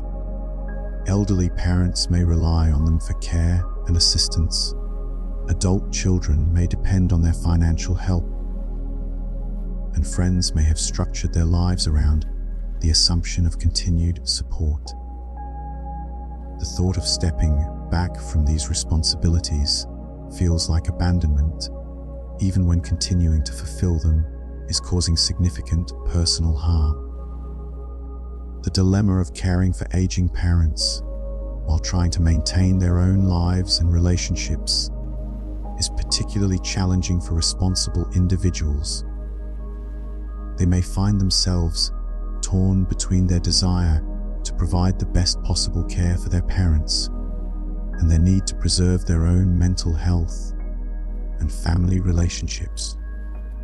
The guilt associated with considering alternative care arrangements can be overwhelming, even when such arrangements would be better for everyone involved. The Zen masters taught that true service to others must emerge from a place of inner fullness rather than compulsion or obligation. They recognize that those who give from a place of depletion ultimately serve no one well, as their resentment and exhaustion will eventually contaminate their efforts to help. The path forward requires learning to distinguish between healthy service that emerges from love and abundance and unhealthy codependency that stems from fear and the need to be needed. This transformation begins with the recognition that taking care of oneself is not selfish, but essential for sustainable service to others. The responsible individual must learn to view self-care not as a luxury or indulgence, but as a necessary foundation for their ability to help others effectively. This requires developing the courage to disappoint others occasionally in order to maintain their own well-being and effectiveness. Learning to delegate responsibility and trust others to handle their own challenges becomes a crucial skill for the chronically responsible individual. This involves recognizing that constantly rescuing others can actually prevent them from developing their own problem-solving abilities and resilience. Sometimes the most loving thing to do is to step back and allow others to experience the natural consequences of their choices, even when this feels uncomfortable or goes against every instinct to help. The process of establishing healthy boundaries around responsibility requires a fundamental shift in identity and self-worth. The individual must learn to value themselves for who they are rather than what they do for others. This involves developing interests, relationships, and sources of fulfillment that exist independently of their role as helper and supporter. It means learning to receive care and support from others, even when this feels uncomfortable or unfamiliar. The journey toward balanced responsibility often involves grieving the loss of the identity that has defined them for so long. Stepping back from the role of constant helper can feel like losing a fundamental part of themselves, even when they recognize that this role has become burdensome and unsustainable. This grief is natural and necessary, as it represents the death of an old way of being that must occur before a healthier approach can emerge. The transformation of excessive responsibility into healthy service requires developing discernment about when and how to help others. This involves learning to distinguish between requests that align with their values and capabilities and those that simply exploit their willingness to help. It means developing the wisdom to recognize when their assistance is truly needed and beneficial versus when it simply enables unhealthy dependence or irresponsibility in others. The challenge of forgiveness stands as perhaps the most difficult test that good people face in their spiritual journey. Unlike other forms of suffering that come from external circumstances or internal struggles, the pain that requires forgiveness is deeply personal and often involves betrayal by those who were trusted and loved. The path to forgiveness is neither simple nor straightforward, and for those with sensitive hearts and high standards for human behavior, it can feel nearly impossible to achieve. The wound that demands forgiveness cuts deeper than ordinary disappointment or conflict. It represents a fundamental violation of trust, respect, or care that leaves the injured party questioning not only the relationship with the offender, but also their own judgment and ability to discern character. The good person who has been betrayed, abandoned, or deliberately harmed faces a unique form of suffering that challenges their basic beliefs about human nature and the possibility of genuine connection. The nature of deep betrayal often involves a complete rewriting of personal history and shared memories. What once seemed like genuine love and care is suddenly revealed to have been manipulation or indifference. Conversations that felt meaningful and intimate are recontextualized as deceptive or self-serving. the injured party must grapple with the realization that their entire understanding of the relationship may have been based on illusion rather than reality. The initial response to deep hurt is often a mixture of shock, anger, and disbelief. The mind struggles to comprehend how someone they cared about could cause such pain, especially when the injured party has consistently shown kindness, loyalty, and consideration. This cognitive dissonance creates a state of emotional chaos that can persist for months or even years as the individual attempts to make sense of what happened and why. The shock of betrayal often manifests in physical symptoms that can be quite severe. The body responds to emotional trauma with the same intensity as physical injury, creating symptoms such as insomnia, loss of appetite, chest pain, and difficulty concentrating. The phrase broken heart takes on literal meaning as the individual experiences genuine physical pain in response to emotional devastation. These symptoms can persist long after the initial incident, creating ongoing reminders of the trauma. The Zen masters understood that the call to forgive represents one of the most advanced spiritual practices available to human beings. They recognized that forgiveness is not about excusing harmful behavior or pretending that serious wrongs did not occur. Instead, true forgiveness involves a profound transformation of consciousness that allows the injured party to release their attachment to resentment and the desire for revenge while maintaining clear boundaries and realistic expectations about future interactions. The misunderstanding of forgiveness in popular culture creates additional suffering for those who are struggling with this challenge. Many people believe that forgiveness means returning to the previous relationship as if nothing happened, or that it requires the injured party to trust the offender again immediately. This misconception can lead to premature attempts at reconciliation that result in further harm, or to self-judgment when natural protective instincts prevent such reconciliation. The process of forgiveness is often misunderstood in popular culture, where it is frequently presented as a simple decision that can be made through willpower alone. In reality, forgiveness is a complex emotional and spiritual journey that unfolds over time and requires tremendous courage, wisdom, and often professional support. It cannot be rushed or forced, and attempts to forgive prematurely often result in spiritual bypassing that leaves the deeper wounds unhealed. The timeline of forgiveness varies dramatically from person to person and situation to situation. Some individuals may find themselves able to begin the forgiveness process relatively quickly, while others may need years or even decades to work through their pain and anger.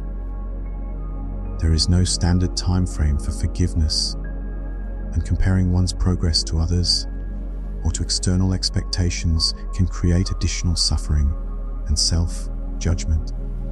The good person struggling with forgiveness often faces additional pressure from well-meaning friends, family members, or religious communities who encourage them to forgive quickly for their own sake or to maintain harmony within the group. This external pressure can create shame and self-judgment when the individual finds themselves unable to simply let go of their hurt and anger. They may begin to question their own spiritual development or moral character when forgiveness does not come easily or naturally. Religious and spiritual communities sometimes inadvertently contribute to this pressure by emphasizing forgiveness as a moral imperative without acknowledging the complexity and difficulty of the process. The injured party may feel judged or spiritually inadequate when they cannot immediately embrace forgiveness, creating additional layers of shame and self-doubt doubt that complicate the healing process. The challenge becomes even more complex when the person who caused the harm shows no remorse, continues their harmful behavior, or actively blames the injured party for the problems in the relationship. Forgiving someone who has not acknowledged their wrongdoing or made any effort to repair the damage they have caused requires a level of spiritual maturity that can take years to develop. It involves releasing the natural human desire for justice and validation while maintaining one's own integrity and self-respect. The absence of accountability from the offending party can make forgiveness feel like a betrayal of one's own experience and values. The injured party may struggle with the sense that forgiving without acknowledgement of wrongdoing somehow minimizes the seriousness of what occurred or enables future harmful behavior.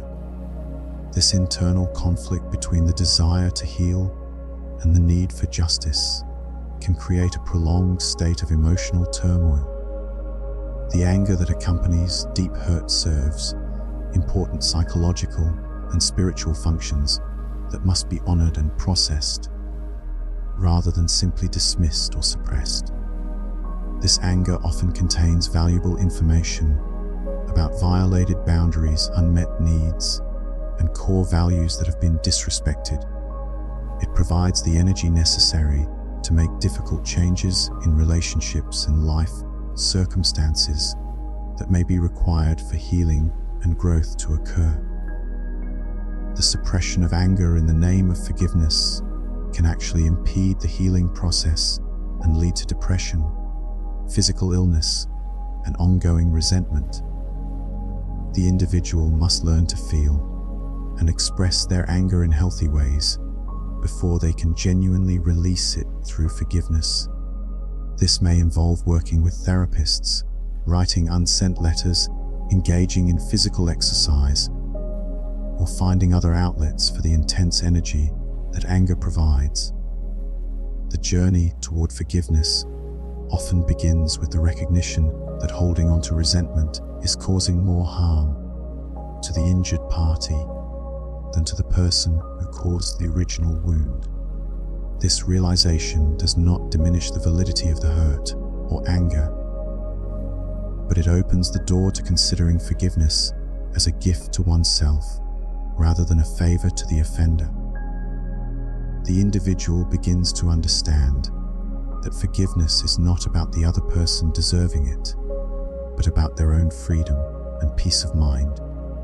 The shift from viewing forgiveness as something the offender deserves to something the injured party needs for their own healing is often a crucial turning point in the process. This reframe allows the individual to pursue forgiveness without feeling like they are excusing harmful behavior or abandoning their own needs for justice and validation. It becomes an act of self-compassion rather than selfless sacrifice. The process typically involves multiple stages that may be revisited many times before true resolution is achieved. The initial stage often involves fully acknowledging and feeling the depth of the hurt without trying to minimize or rationalize it away. This requires tremendous courage, as it means facing the full reality of what was lost or damaged in the relationship. Many people attempt to skip this stage by moving directly to forgiveness, but this approach typically results in incomplete healing that leaves them vulnerable to repeated hurt. The acknowledgement phase may involve writing about the experience, talking with trusted friends or therapists, or simply allowing oneself to feel the full impact of what occurred. This stage requires patience and self-compassion, as the individual may need to revisit their pain multiple times before they can fully process and integrate the experience. The temptation to rush through this stage in order to reach forgiveness more quickly must be resisted if true healing is to occur. The second stage involves developing understanding and compassion for oneself as the injured party.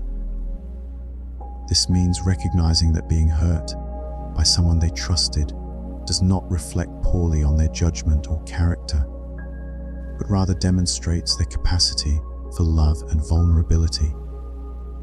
It involves treating themselves with the same kindness and patience they would offer to a dear friend going through a similar experience. Self-compassion in the aftermath of betrayal requires challenging the internal voices that blame the injured party for what occurred. These voices may say things like they should have seen it coming, they were naive to trust so completely, or they somehow deserved what happened. Learning to counter these self-attacking thoughts with kindness and understanding is essential for healing and eventual forgiveness. The third stage may involve developing some understanding of the circumstances, wounds, or limitations that led the other person to cause harm. This does not excuse their behavior or minimize the impact of their actions, but it can help the injured party see them as a flawed human being rather than a monster. This perspective shift can reduce the emotional charge around the situation and create space for healing to occur. Developing understanding of the offender's motivations and circumstances requires careful balance. Too much focus on their perspective can lead to premature excusing of harmful behavior, while too little can maintain them as a villain in one's mind. The goal is not to justify their actions, but to humanize them enough that the injured party can release the intense negative energy that comes with viewing someone as purely evil or malicious. The fourth stage involves making a conscious choice to release the desire for revenge or punishment and to stop rehearsing the details of the hurt in one's mind. This is perhaps the most difficult aspect of forgiveness, as it requires giving up the fantasy that the other person will somehow be forced to acknowledge their wrongdoing or face consequences for their actions. It means accepting that justice may never be served in the way that feels fair or satisfying. The mental rehearsal of grievances can become an addictive pattern that provides temporary relief through fantasies of vindication or revenge. Breaking this pattern requires conscious effort and often the development of alternative mental habits such as meditation, prayer, or focusing on positive future possibilities. The individual must learn to redirect their mental energy away from past hurts and toward present healing and future growth. The final stage involves rebuilding one's capacity for trust and connection while maintaining appropriate boundaries and realistic expectations. This does not necessarily mean reconciling with the person who caused the harm, as forgiveness and reconciliation are separate processes that may or may not occur together. Instead, it means opening one's heart to new relationships while carrying the wisdom gained from the painful experience. The restoration of trust is often the most challenging aspect of recovery from betrayal. The individual must learn to trust their own judgment again while remaining appropriately cautious about red flags and warning signs. This delicate balance between openness and protection requires ongoing attention and adjustment as new relationships develop and evolve. The Zen masters taught that the ability to forgive represents one of the highest expressions of human consciousness and spiritual development. They understood that those who can transform their deepest wounds into compassion and wisdom become powerful healers and teachers for others who are struggling with similar challenges. The person who has walked the difficult path of forgiveness develops a depth of understanding and empathy that cannot be acquired through study or observation alone. The transformation that occurs through genuine forgiveness creates a unique form of wisdom that can only come from having walked through the fire of betrayal and emerged with one's heart still open. This wisdom becomes a gift not only to the individual who is forgiven, but to everyone they encounter who is struggling with similar challenges. They become living proof that healing is possible even in the face of the deepest wounds. The practice of forgiveness often requires ongoing maintenance and renewal, especially in cases where the injured party must continue to interact with the person who caused harm due to family relationships, work situations, or other circumstances. Each interaction may trigger memories and emotions that require additional processing and recommitment to the path of forgiveness. This is not a sign of failure, but rather a natural part of the healing process that requires patience and self-compassion. The ongoing nature of forgiveness challenges the common misconception that it is a one-time decision or event. In reality, forgiveness is often a daily choice that must be renewed repeatedly as memories surface and emotions fluctuate. The individual must learn to be patient with themselves as they navigate this ongoing process, recognizing that setbacks and difficult days are normal parts of the journey rather than signs of failure. The transformation that occurs through genuine forgiveness extends far beyond the specific relationship or situation that required it. The individual who has learned to forgive discovers a newfound freedom from the prison of resentment and victimhood. They develop a deeper understanding of human nature that allows them to navigate future relationships with greater wisdom and discernment. They become living examples of the possibility of healing and transformation that inspires others who are struggling with similar challenges.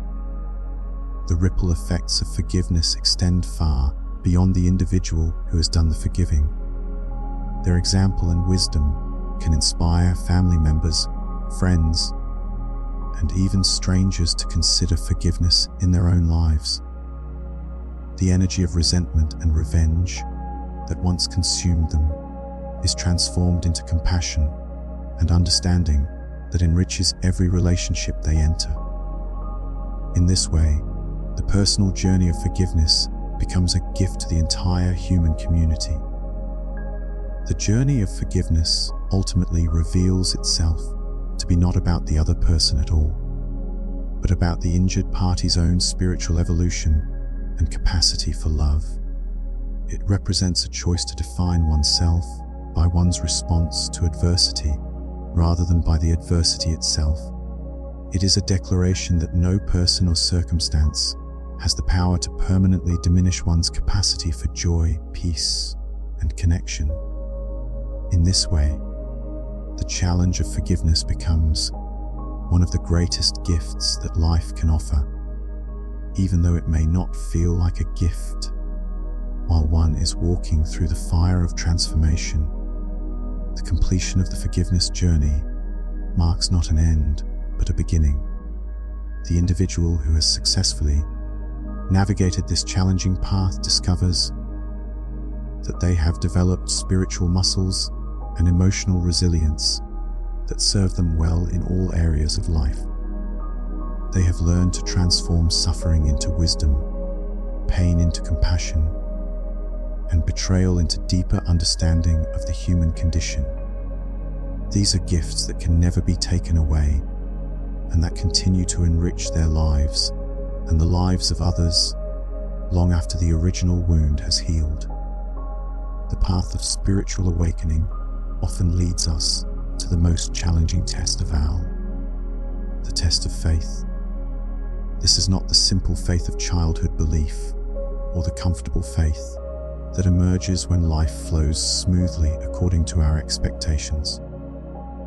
This is the profound, bone-deep faith that must emerge when all external evidence suggests that our beliefs about goodness, justice, and divine order are fundamentally mistaken. It is the faith that must sustain us when the very foundations of our understanding about how the universe operates seem to crumble beneath our feet like ancient stones, weathered by countless storms. When good people find themselves in circumstances that seem to contradict everything they have been taught about karma, divine justice, or the fundamental fairness of existence, they face a crisis that goes far deeper than mere disappointment or frustration. They confront what the Zen masters have called the dark night of the soul, a period when the spiritual seeker must choose between abandoning their faith entirely or deepening it beyond anything they previously thought possible. This test arrives not as punishment, but as invitation, though it rarely feels like invitation in the moment of its arrival. It comes disguised as catastrophe, wrapped in the clothing of betrayal, loss, and inexplicable suffering. The individual facing this test often finds themselves asking questions that have no easy answers, questions that echo in the silence of sleepless nights and torment them during the quiet moments of ordinary days. If goodness is truly rewarded and evil punished, why do they see corrupt individuals prospering while honest people struggle to make ends meet? If there is indeed a divine plan or cosmic justice, why does it seem so absent from their immediate experience, so removed from the daily reality of their struggles? If their years of kindness, service, and moral behavior have any meaning, why do they find themselves isolated, misunderstood, and facing challenges that seem disproportionate to any mistakes they might have made? These questions arise not from weakness of character, but from the natural response of a sincere seeker who has been living according to certain principles and expectations about how reality operates. They have been taught, perhaps in childhood, perhaps through religious instruction, perhaps through their own observations of life, that goodness leads to happiness and evil leads to suffering. They have organized their entire existence around this fundamental assumption, making choices and sacrifices based on the belief that their moral behavior would be recognized and rewarded by the universe itself. The crisis of faith that emerges represents a necessary stage in spiritual development. Though this necessity provides little comfort to the person experiencing it, they must learn to distinguish between faith in specific outcomes and faith in the deeper intelligence and love that underlies existence itself. This distinction is not merely intellectual, but must be felt and lived through every fiber of their being. They must discover that their previous faith, however sincere, was still conditional, still dependent upon receiving certain rewards or seeing certain results from their efforts. The Zen masters taught that this crisis often intensifies before it resolves, because the individual must release not only their attachment to particular results, but also their attachment to understanding itself. They must learn to trust in a wisdom that transcends their current capacity for comprehension, a wisdom that operates according to principles and timelines that extend far beyond their immediate perception. This requires a fundamental shift from faith based on evidence to faith, based on something far more mysterious and profound. It demands that they develop trust in the process of existence itself, even when that process appears to be working against their interests and contradicting everything they thought they knew about how life should unfold. During this period of testing, many individuals experience what feels like a complete breakdown of their previous worldview. The stories they have told themselves about how life works, about what it means to be a good person, and about what they can reasonably expect from their efforts to live ethically all come under intense scrutiny. Every assumption is questioned, every belief is examined, every hope is challenged by the harsh light of their current circumstances. This breakdown, though painful beyond description, creates the space necessary for a more mature and resilient understanding to emerge. It forces them to examine whether their faith has been conditional upon receiving certain rewards, or whether it can exist independently of external validation. The breakdown often begins with small cracks in their certainty, moments when they notice that their prayers seem to go unanswered, or that their good deeds seem to go unnoticed, while others who appear less deserving receive the very blessings they have been seeking. These initial doubts may be dismissed or rationalized away, but they return with increasing frequency and intensity until they can no longer be ignored. The individual finds themselves in the uncomfortable position of having to admit that their understanding of how the universe operates may be fundamentally flawed. This admission requires tremendous courage because it means acknowledging that they may have been wrong about some of their most basic assumptions about existence. It means accepting that their suffering may not be temporary, that their circumstances may not improve simply because they deserve better, and that their years of good behavior may not protect them from further trials and difficulties. This recognition can feel like a form of spiritual death, a dissolution of everything that once gave their life meaning and direction. The test of faith often coincides with periods of intense isolation, not because the individual has done anything wrong, but because they are being prepared for a level of understanding that cannot be shared with those who have not undergone similar trials. They may find that friends and family members, well-meaning though they may be, cannot comprehend the depth of their spiritual crisis. The conventional wisdom and comfort that others offer may feel hollow or even insulting in the face of their profound questioning. When they try to explain their struggles to others, they may be met with advice that seems to miss the point entirely. People may tell them to think more positively, to count their blessings, or to remember that others have it worse.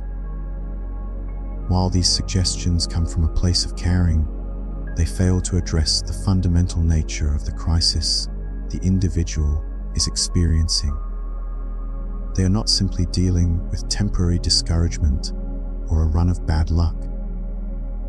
They are grappling with questions about the very nature of existence and their place within it. This isolation serves a purpose that becomes clear only in retrospect. The individual must learn to find their center and their truth independent of external support or validation. They must develop a relationship with the divine, with truth, or with the deeper principles that guide existence that does not depend on the agreement or understanding of others. This is not a rejection of community or relationship, but rather a necessary foundation that allows for authentic connection with others later. The isolation also protects them from well-meaning interference that might prevent them from fully experiencing and learning from their crisis. If others were able to provide easy answers or quick fixes for their spiritual dilemma, they might be tempted to accept these solutions rather than doing the deep inner work that their situation requires. The loneliness they experience, though painful, ensures that they must turn inward and discover resources and capacities they did not know they possessed. The Zen masters understood that faith tested by apparent contradiction becomes faith purified of illusion and attachment. The individual who emerges from this trial carries a different quality of certainty, one that is not shaken by external circumstances, because it is rooted in direct experience rather than in beliefs inherited from others or conclusions drawn from limited observation. They develop what might be called unshakable knowing, though this knowing often includes a profound acceptance of mystery and uncertainty. This purified faith is not blind or naive, but rather informed by a deep understanding of the complexity and subtlety of existence. The person who has passed through the test of faith has learned to distinguish between the surface appearances of events and their deeper significance. They have developed the ability to perceive patterns and connections that operate across much longer time frames than their previous understanding had encompassed. They begin to see their own struggles as part of a much larger tapestry of meaning and purpose. As the test of faith deepens, many individuals discover that their previous understanding of concepts like justice, reward, and punishment were far too simplistic and immediate in their expectations. They begin to perceive patterns and connections that operate across much longer time frames and in ways that are not immediately obvious to casual observation. They develop an appreciation for the complexity and sophistication of the forces that shape human experience, recognizing that their previous judgments about what was fair or unfair were based on incomplete information and limited perspective. This expanded awareness often begins with small insights that gradually accumulate into a new way of seeing. They may notice that a painful experience from years ago actually prepared them for a current challenge in ways they could never have anticipated. They may recognize that a relationship that ended badly taught them lessons about boundaries and self-respect that have served them well in subsequent relationships. They may see that a period of financial struggle forced them to develop skills and resourcefulness that have become valuable assets in their current situation. These recognitions do not necessarily make their current struggles easier to bear, but they do provide evidence that there may be purposes and patterns at work that extend beyond their immediate understanding. They begin to consider the possibility that their current difficulties may also be serving functions that will only become clear with time and perspective. This shift in thinking does not eliminate their pain, but it does provide a framework within which that pain begins to make sense. This expanded awareness does not necessarily provide easy answers to their questions, but it does provide a framework within which their suffering and confusion begin to make sense. They start to understand that their trials may be serving purposes that extend far beyond their personal comfort or immediate happiness. They may be developing qualities of character, wisdom, or compassion that will serve not only their own highest good, but also the good of others who will benefit from their example and understanding.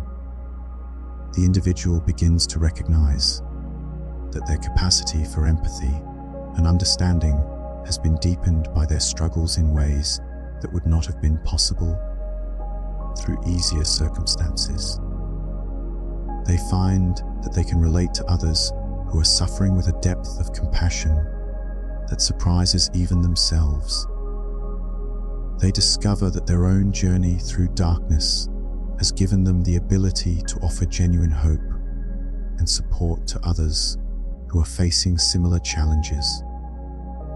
This recognition often comes as a revelation that transforms their entire relationship to their difficulties.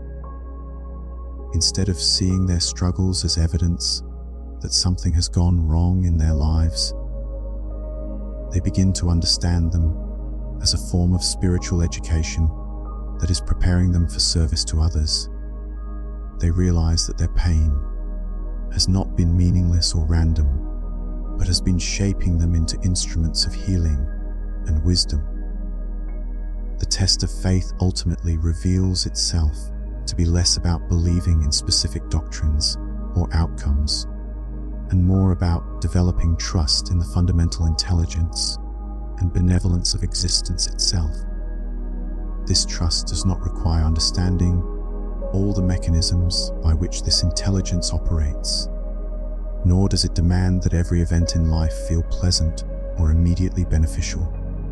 Instead, it represents a mature acceptance that there are forces and patterns at work that transcend individual comprehension while still serving the highest good of all concerned. This trust is not passive resignation, but rather an active collaboration with the forces of growth and evolution that are constantly at work in human experience. The individual learns to align themselves with these forces rather than fighting against them, to work with their circumstances rather than constantly struggling to change them. They develop the wisdom to know when to act and when to wait, when to push forward and when to surrender to the natural flow of events. The development of this trust often requires the individual to release their need to control outcomes and instead focus on their response to whatever circumstances arise. They learn that while they cannot always determine what happens to them, they can always choose how they will meet whatever comes. This shift in focus from trying to control external events to mastering their internal responses represents a fundamental transformation in their approach to life. Many individuals who successfully navigate this test report a profound shift in their relationship to uncertainty and difficulty. Rather than viewing challenges as evidence that something has gone wrong, they begin to see them as opportunities for growth and development that they might not have chosen, but that serve their evolution nonetheless. This perspective does not eliminate suffering, but it transforms the meaning and purpose of that suffering in ways that make it more bearable and ultimately more valuable. This transformation in perspective often happens gradually through a series of small recognitions and insights, rather than through a single dramatic revelation. The individual may notice that they are handling stress better than they used to, or that they are less reactive to criticism and conflict. They may find that they are naturally more patient with others who are struggling, or that they have developed a capacity for inner peace that remains stable even in the midst of external turbulence. These changes in their character and capabilities provide evidence that their struggles have indeed been serving a constructive purpose. They begin to see that they are not the same person who entered into their period of testing, and that the qualities they have developed through their trials are genuinely valuable assets that enhance both their own life and their ability to serve others. The person who has passed through the test of faith often becomes a source of strength and wisdom for others who are facing similar trials. They carry within themselves a quality of peace and certainty that is not dependent on external circumstances, and this quality is both palpable and inspiring to those who encounter it. They become living proof that it is possible to maintain faith and find meaning, even in the midst of circumstances that seem to contradict everything they once believed about how life should work. This quality of presence that they develop is not something they consciously cultivate or perform for others. It arises naturally from their transformed understanding and relationship to existence. People are drawn to them not because they offer easy answers or force comfort, but because they embody the possibility of finding peace and meaning in the midst of difficulty. Their very existence becomes a form of teaching and inspiration. The wisdom they offer to others is not theoretical but practical, born from their own direct experience of navigating through darkness and confusion to arrive at a place of clarity and peace. They can speak to the reality of spiritual crisis with authority because they have lived through it themselves. They can offer hope to those who are struggling because they have discovered that hope can indeed be found, even in the most challenging circumstances. This transformation does not happen overnight, nor does it happen without considerable struggle and pain. The test of faith is called a test precisely because it pushes the individual to their limits and beyond, requiring them to discover resources and capacities they did not know they possessed. It demands that they choose, again and again, to trust in something larger than their immediate experience and understanding, even when such trust feels foolish or naive. The process often involves repeated cycles of hope and despair, breakthrough and setback, clarity and confusion. Just when the individual thinks they have found their footing and developed some understanding of their situation, new challenges may arise that seem to undermine everything they thought they had learned. These cycles are not evidence of failure, but rather part of the natural rhythm of spiritual development, each cycle taking them deeper into understanding and stronger in their capacity to maintain faith under pressure. The individual must learn to navigate these cycles with patience and compassion for themselves, recognizing that spiritual growth rarely follows a linear progression.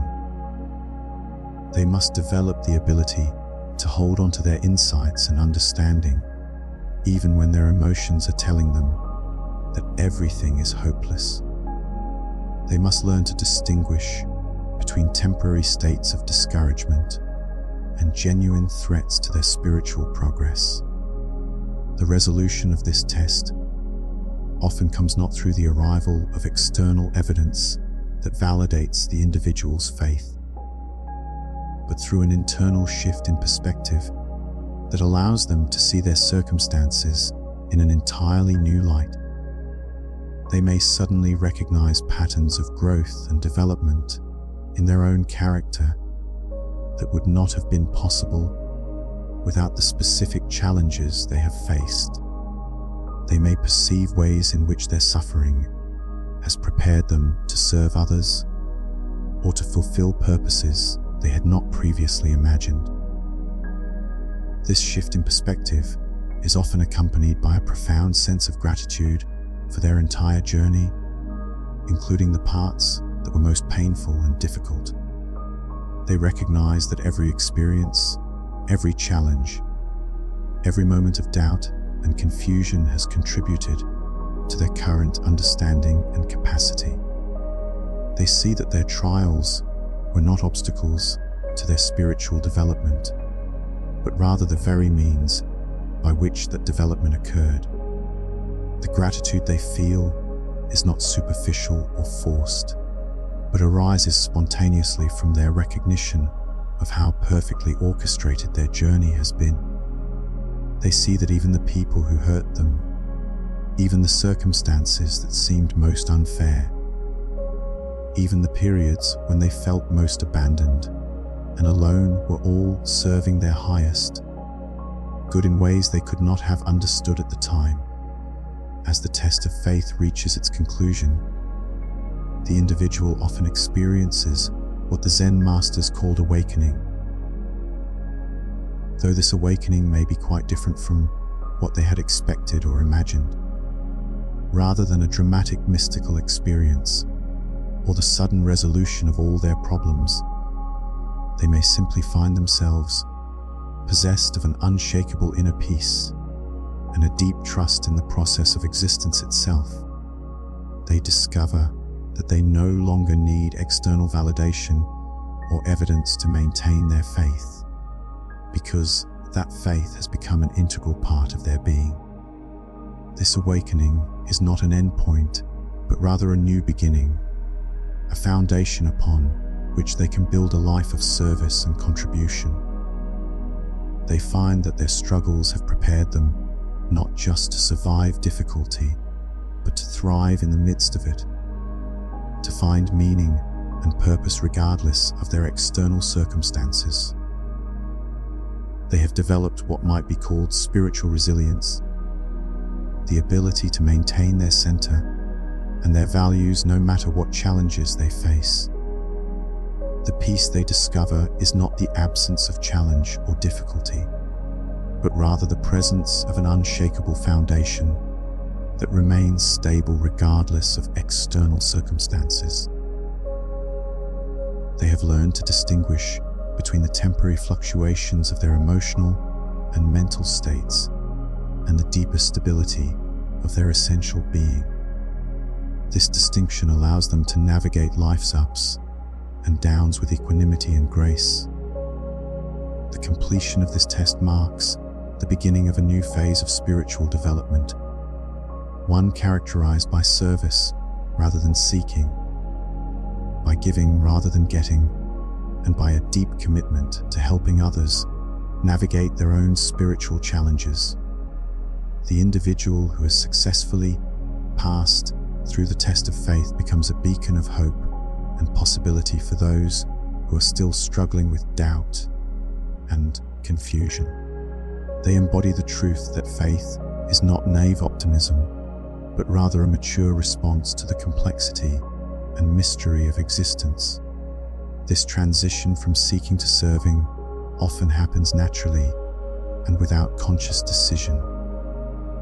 The individual finds themselves drawn to help others who are facing similar challenges to those they have overcome. They may be approached by people who sense their wisdom and stability, or they may find themselves in situations where their experience and understanding can be of service to others who are struggling. Their service is not motivated by a desire to be seen as wise or helpful, but arises spontaneously from their recognition of the interconnectedness of all beings. They understand that their own journey through difficulty was not just for their personal benefit, but was preparing them to assist others on their own journeys. They see that their struggles have given them gifts that are meant to be shared rather than hoarded. The journey through the test of faith prepares the individual for the final and perhaps most challenging aspect of their spiritual development, the complete release of attachment to outcomes. This represents the culmination of all their previous learning and growth, the point at which they must demonstrate that their commitment to truth, love, and service is not conditional upon receiving any particular rewards or recognition for their efforts. This phase of development often begins subtly, with the individual noticing that they are still carrying certain expectations about how their spiritual growth should be acknowledged or rewarded. They may realize that they still hope for recognition from others for their wisdom and compassion, or that they still expect their good deeds to result in positive outcomes for themselves. These discoveries can be humbling, as they reveal that even after all their growth and learning, they still carry traces of spiritual ambition and ego. The recognition of these subtle attachments is not a cause for discouragement, but rather an opportunity for deeper purification.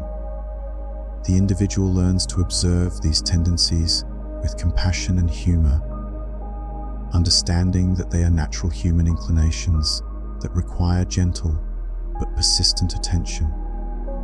They begin to practice releasing these expectations as they arise, not through force or suppression, but through a loving recognition of their ultimate futility.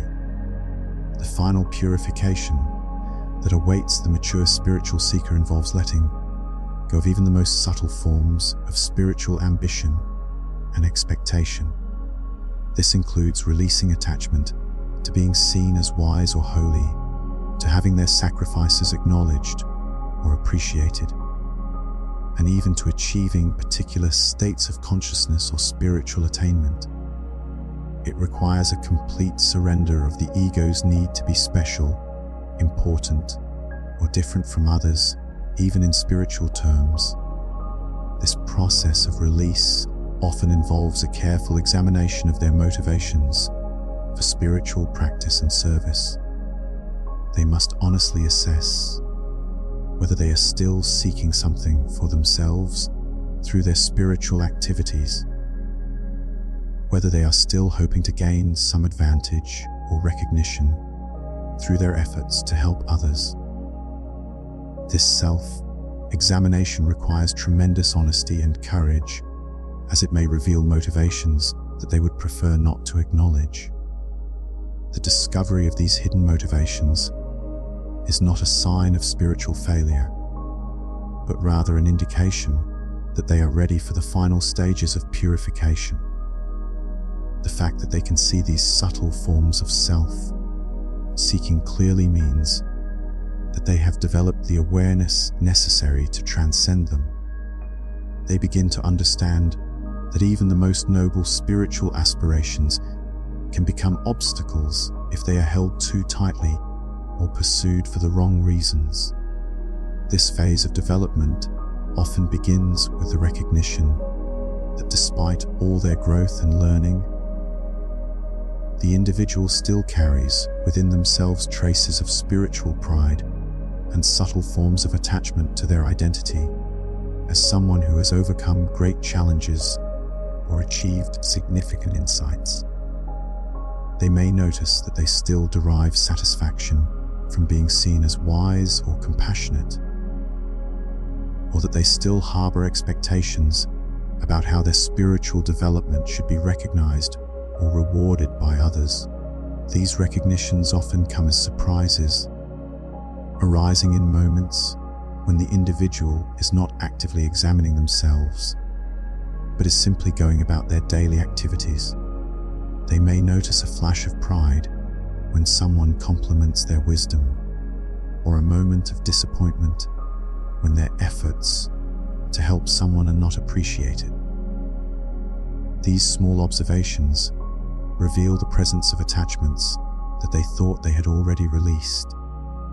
The process of recognizing and releasing these subtle attachments requires a level of self-awareness and honesty that can only be developed through years of spiritual practice and self-examination. The individual must learn to observe their own reactions and motivations with the same compassionate detachment they would bring to observing someone else. They must develop the ability to see their own ego patterns clearly without being overwhelmed by guilt or discouragement. The Zen masters taught that these subtle attachments are often more difficult to release than the grosser forms of desire and aversion that characterize earlier stages of spiritual development.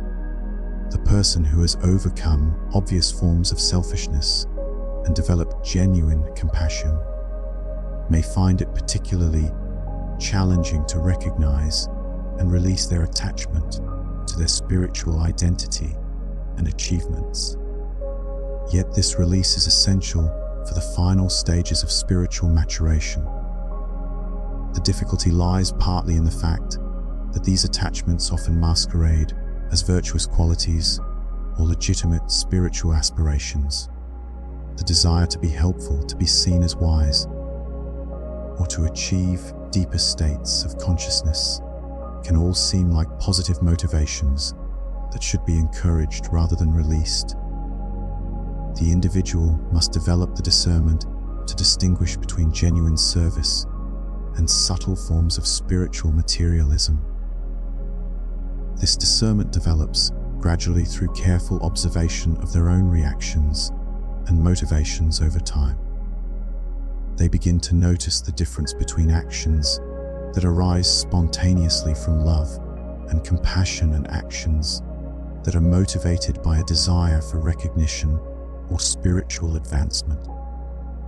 They learn to recognize the subtle tension that accompanies ego-driven activities, even when those activities appear to be beneficial or spiritual in nature. The process of final purification often involves circumstances that challenge the individual's attachment to their spiritual self-image in ways that can be deeply uncomfortable and disorienting. They may find themselves in situations where their wisdom is not recognized or valued, where their compassionate efforts are misunderstood or rejected, or where their years of spiritual practice seem to count for nothing in the eyes of others. These experiences serve to reveal any remaining areas where their sense of self-worth or identity is still dependent on external validation or recognition. These challenging circumstances often arise in unexpected ways and from unexpected sources. The individual may find that people they have helped turn against them, or that their efforts to serve others are met with criticism rather than gratitude. They may discover that their spiritual insights are dismissed or ridiculed by those they had hoped to inspire. These experiences can be particularly painful because they challenge not only their ego, but also their understanding of how spiritual service should be received and appreciated. The purpose of these challenges is not to punish the individual, but to reveal any remaining attachments that might prevent them from achieving complete freedom and authenticity in their service to others. They provide opportunities to practice unconditional love and service, giving without expectation of return or recognition. They test whether the individual's commitment to truth and compassion can remain steady, even when their efforts are not acknowledged or appreciated. This purification process may also involve the stripping away of spiritual experiences, insights, or states of consciousness that the individual has come to rely upon for their sense of connection to the divine or their confidence in their spiritual progress.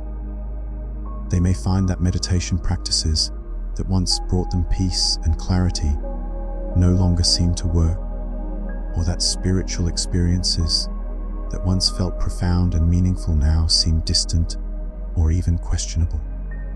This apparent loss of spiritual ground forces them to discover whether their faith and commitment can exist independently of any particular experiences or attainments. This stripping away of familiar spiritual supports can be one of the most disorienting aspects of the final purification process. The individual may feel as if they are losing everything that once validated their spiritual progress and gave them confidence in their path. They may wonder if they are regressing, or if their previous experiences were somehow illusory or meaningless. The loss of familiar spiritual experiences forces the individual to discover a deeper foundation for their faith and commitment, one that does not depend on any particular states of consciousness or types of experiences. They must learn to find their center in pure being rather than in any particular content of experience. This process teaches them that their essential nature is not dependent on any temporary experiences or attainments, but exists as a constant presence that underlies all changing phenomena. The individual undergoing this final purification often experiences what feels like a return to the very beginning of their spiritual journey, as if all their years of growth and development have been erased or rendered meaningless. This can be profoundly discouraging and may trigger intense doubt about the value of their spiritual efforts and the reality of their previous insights and experiences. They may wonder if they have been deluding themselves all along, or if the spiritual path itself is nothing more than an elaborate form of self-deception. This apparent return to the beginning is actually a sign that the purification process is working as it should.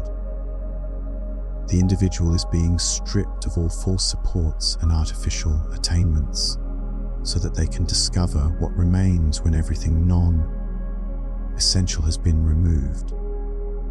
They are being prepared to stand on the foundation of their true nature rather than on the shifting sands of temporary experiences and achievements. The discouragement and doubt that arise during this phase are natural responses to the loss of familiar reference points and sources of spiritual confidence. The individual must learn to navigate these feelings with patience and compassion, understanding that they are temporary states that will pass as the purification process completes itself. They must develop the courage to continue their spiritual practice, even when it seems to be producing no results or even making things worse. This phase of apparent regression serves a crucial purpose in the overall arc of spiritual development. It ensures that the individual's final state of realization is not dependent on any particular experiences, achievements, or forms of knowledge that could potentially be lost or taken away. It strips away everything that is not absolutely essential, leaving only the pure essence of their being and their unconditional commitment to truth and love. The thoroughness of this stripping away process ensures that the individual's final awakening will be authentic and permanent rather than dependent on maintaining certain conditions or experiences. They will discover a peace and freedom that cannot be threatened by any external circumstances, because it is rooted in their essential nature rather than in any temporary attainments or achievements. The Zen masters understood that this process of spiritual stripping away must be complete and thorough if the individual is to achieve true liberation from all forms of subtle bondage and attachment. They taught that even attachment to non-attachment must eventually be released, and that even the desire for enlightenment or spiritual achievement must be surrendered if genuine freedom is to be attained. This paradoxical teaching points to the necessity of releasing even the most noble and seemingly beneficial forms of spiritual ambition. This paradox often confuses students who wonder how they can pursue spiritual development while simultaneously releasing their desire for spiritual achievement. The resolution lies in understanding that genuine spiritual practice arises spontaneously from one's true nature, rather than from ego-driven ambition. When the individual stops trying to get something from their spiritual practice and simply allows it to express their natural love and compassion, it becomes effortless and authentic. The release of spiritual ambition does not mean becoming passive or indifferent to spiritual growth. Rather, it means allowing that growth to unfold naturally without trying to force or control it. The individual learns to practice meditation, service, and other spiritual activities, not because they hope to achieve something through them, but because these activities are natural expressions of their awakened heart during this period of final purification. Many individuals experience a profound sense of emptiness and meaninglessness that can be more challenging than any of the difficulties they faced in earlier stages of their development. They may feel as if they are losing everything that once gave their lives purpose and direction, without any clear sense of what, if anything, will replace it. This emptiness is not a sign of failure or regression, but rather a necessary clearing away of all that is false or conditional in their spiritual understanding. This emptiness often feels more threatening than the difficulties they faced during their initial test of faith, because it seems to call into question not just their understanding of how life works, but the very meaning and purpose of existence itself. They may feel as if they are dissolving into a void where nothing has meaning or significance. This experience can trigger existential terror and a desperate desire to grasp onto something, anything that might provide a sense of solid ground. The temptation during this phase is to retreat into old patterns of seeking or to grasp onto new spiritual concepts or experiences that might provide temporary relief from the emptiness. However, the individual must learn to remain present with the emptiness itself, neither running from it nor trying to fill it with distractions. They must discover that this emptiness is not actually empty, but is rather the fullness of pure potential, the space within which all experiences arise and pass away. The resolution of this final test comes not through the acquisition of new insights or experiences, but through a complete acceptance of not knowing and not needing to know. The individual learns to rest in pure being without requiring any particular content or experience to validate that being. They discover that their essential nature is already complete and perfect, requiring nothing to be added to it and capable of losing nothing essential regardless of what external circumstances may arise. This acceptance of not knowing is not intellectual resignation, but a lived recognition that the mystery of existence is not a problem to be solved, but a reality to be embraced. The individual discovers that their attempts to understand and control their spiritual development were actually obstacles to the natural unfolding of their true nature. When they stop trying to figure everything out and simply allow themselves to be as they are, they discover a peace and freedom that they had been seeking through all their previous efforts. The acceptance of not knowing paradoxically brings with it a deeper knowing that transcends intellectual understanding. The individual develops an intuitive wisdom that guides their actions and responses without requiring them to analyze or understand every situation they encounter. They learn to trust this deeper, knowing even when it contradicts their logical mind or their previous beliefs about how they should behave. This acceptance of emptiness paradoxically reveals itself to be the fullness that the individual has been seeking all along. They discover that the peace, love, and wisdom they have been striving to attain are not achievements to be gained, but rather the natural expression of their true nature when all obstacles and attachments have been removed.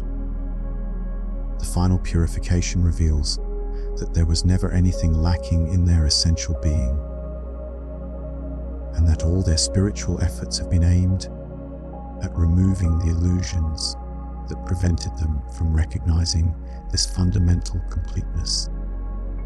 This recognition often comes as a gentle dawning rather than a dramatic revelation. The individual may simply notice that they feel completely at peace with themselves and their circumstances without needing anything to be different. They may realize that they no longer feel driven to achieve or attain anything spiritual because they have discovered that they already are what they were seeking to become. The fullness they discover is not a state of consciousness or a particular experience, but rather the recognition of what has always been present. They see that their essential nature has never been touched or diminished by any of their struggles or failures, and that all their seeking and striving has been based on the mistaken belief that they were lacking something fundamental. The person who has completed this final purification emerges with a quality of presence and being that is unmistakably different from their previous state, yet also utterly natural and effortless. They no longer carry any sense of spiritual achievement or special status, yet they embody wisdom, compassion, and peace in ways that are immediately apparent to those who encounter them. They have become what the Zen masters called ordinary enlightened beings, individuals who have realized their true nature, but who express this realization through simple, humble service to others rather than through any claim to special knowledge or status. This ordinariness is not a diminishment of their realization, but rather its most authentic expression. They have discovered that enlightenment is not about becoming someone special or different, but about recognizing the inherent perfection of their ordinary human nature. They embody the paradox of being simultaneously fully human and fully divine, completely ordinary and completely extraordinary.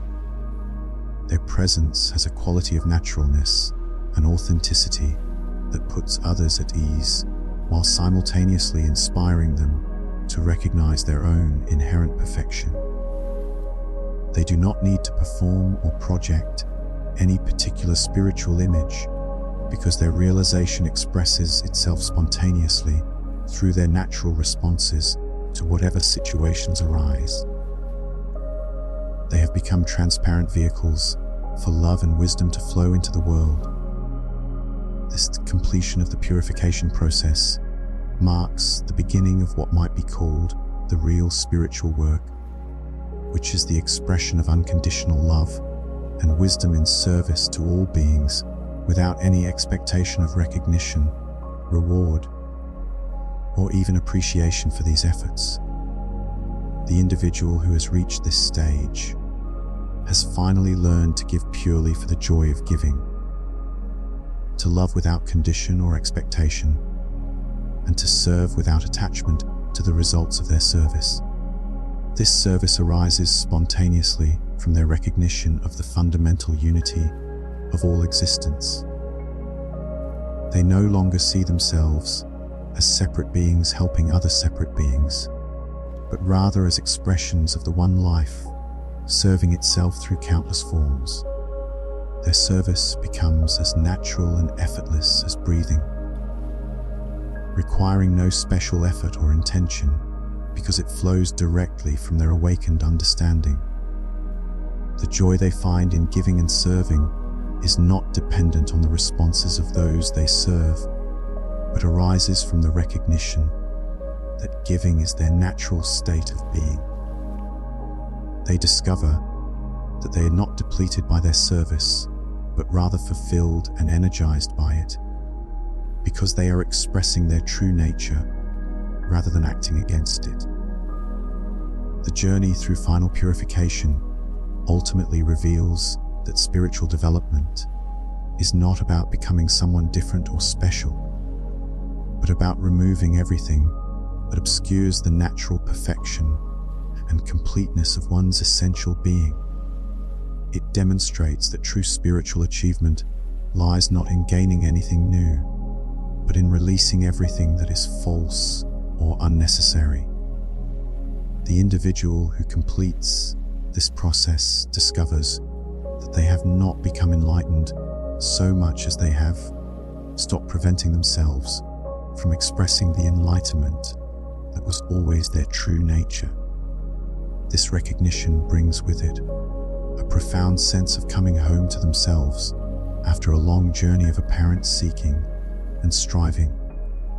They realize that everything they were looking for was already present within them, waiting patiently to be recognized and expressed. They see that their entire spiritual journey has been a process of removing the obstacles to the natural expression of their inherent wisdom and compassion. The simplicity of this final recognition often surprises those who have expected enlightenment to be complex or exotic.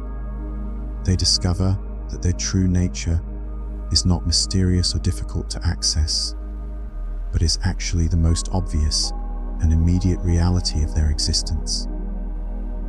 They have been looking for something that was never hidden, seeking something they already possessed, trying to become something they had never stopped being.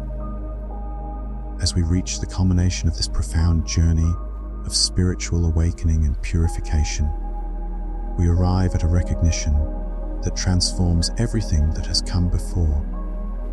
The good person who began this journey wondering why they faced such challenges and difficulties discovers that every trial, every moment of confusion, every period of doubt and struggle has been perfectly orchestrated to bring them to this moment of complete understanding and unconditional peace.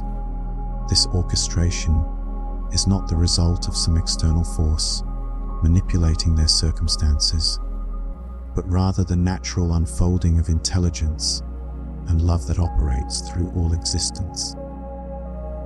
They recognize that their higher self, their soul, or whatever name they give to their deepest essence, has been guiding their journey from the very beginning, creating exactly the experiences necessary for their spiritual development and awakening.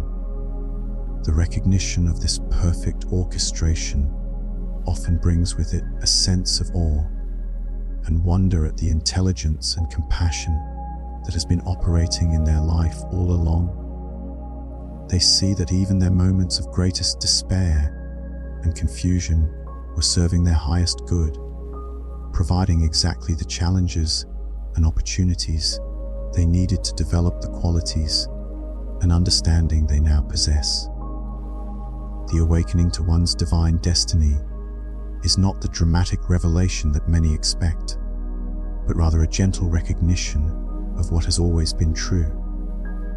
The individual realizes that they are not a separate being struggling to connect with something divine outside themselves, but rather an expression of divinity itself, temporarily having the experience of being human for purposes that extend far beyond personal happiness or comfort. This recognition brings with it a profound sense of coming home to oneself after a long journey of apparent separation and seeking. This homecoming is often accompanied by a deep sense of relief and relaxation, as if they have been carrying a tremendous burden that they can finally set down. They realize that they have been struggling to become something they already were, seeking something they already possessed, trying to find something that was never lost. The recognition of their divine nature dissolves the fundamental sense of lack or inadequacy that has driven much of their seeking and striving.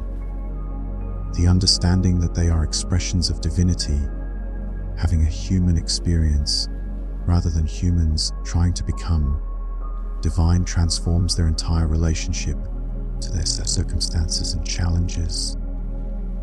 They begin to see their human experiences, including their struggles and difficulties, as opportunities for divinity to know itself more fully rather than as obstacles to their spiritual development.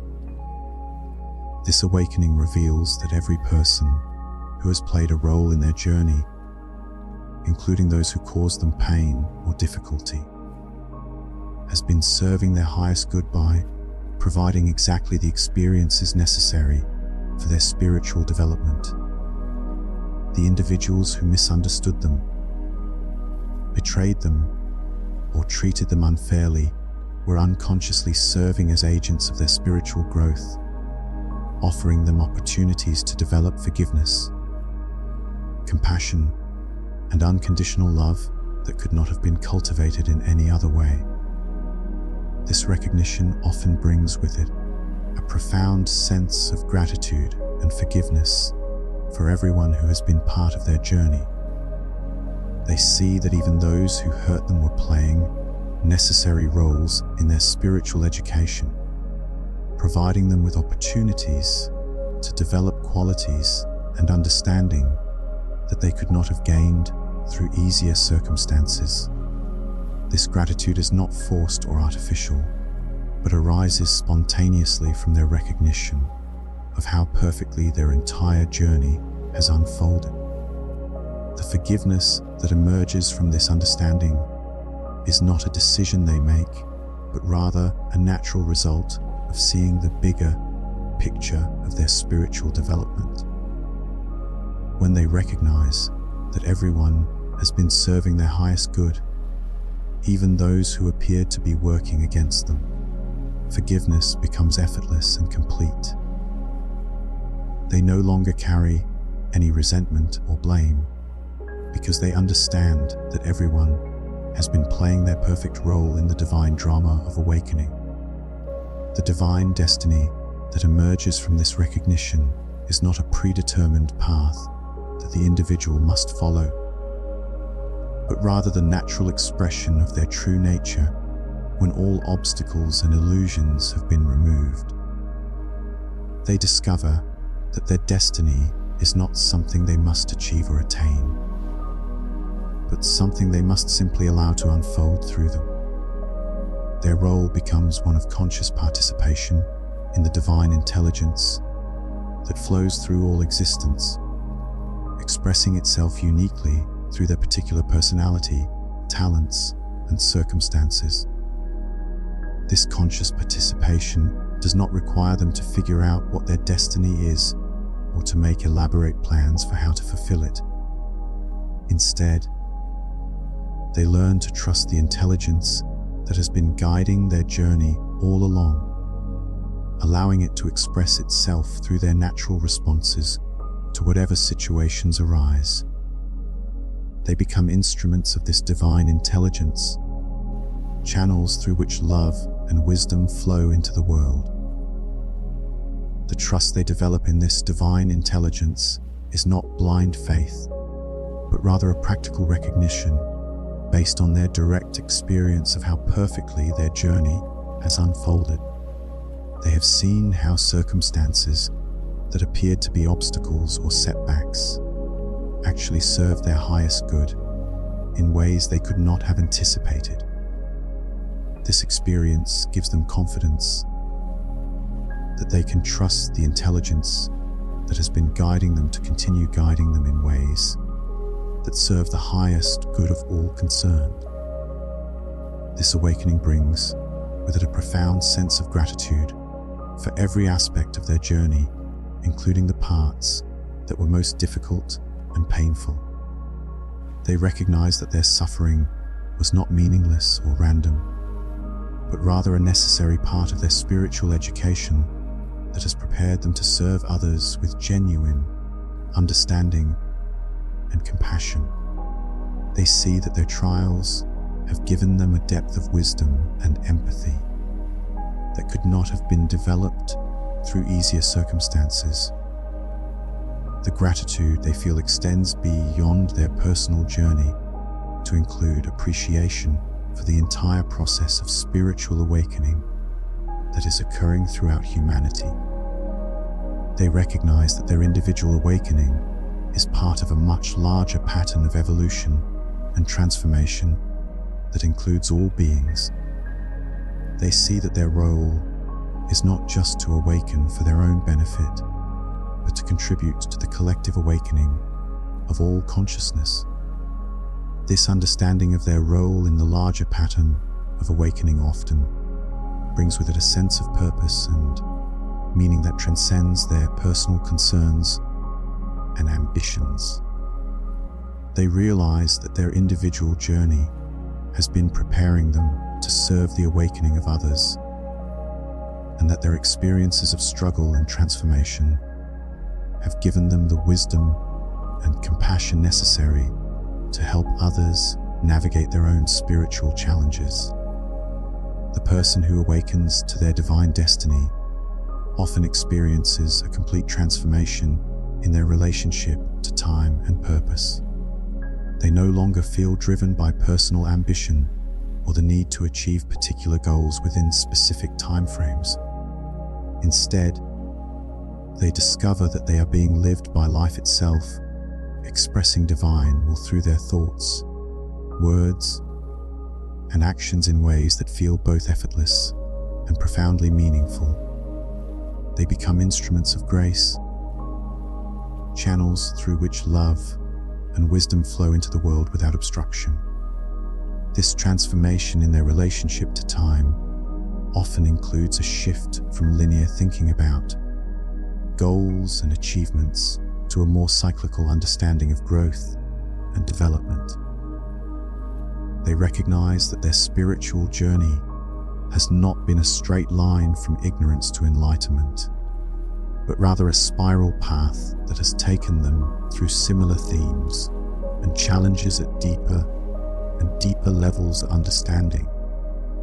This spiral understanding helps them appreciate the perfection of their entire journey, including the periods when they felt like they were going backwards or making no progress. They see that these apparent setbacks were actually opportunities to integrate their insights more fully or to develop qualities they had not yet cultivated. They recognize that every cycle of their journey has brought them closer to the complete expression of their divine nature. This transformation does not remove them from ordinary human life, but rather allows them to participate in it more fully and authentically than ever before. They continue to engage in relationships, work, and daily activities, but they do so from a completely different foundation of understanding and motivation. Their interactions with others become opportunities to express unconditional love and to serve the highest good of all concerned, regardless of how others respond to their efforts. The authenticity they bring to their relationships often has a transformative effect on others, even when they are not consciously trying to help or teach anyone. Their presence alone becomes a gift that allows others to feel more accepted and understood. They create a space of safety and love within which others can explore their own spiritual questions and challenges without fear of judgment or criticism. Their participation in work and daily activities is transformed by their recognition that these activities are opportunities to express their divine nature rather than merely means to achieve personal goals or meet external expectations. They bring a quality of presence and attention to whatever they are doing that transforms even the most mundane tasks into expressions of love and service.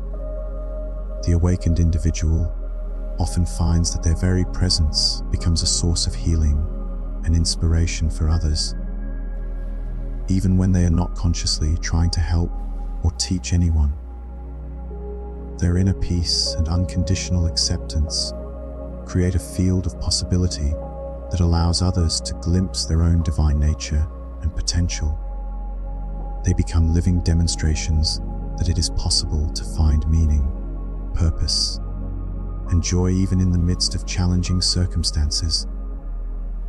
This healing presence is not something they cultivate or perform, but rather a natural emanation of their awakened state.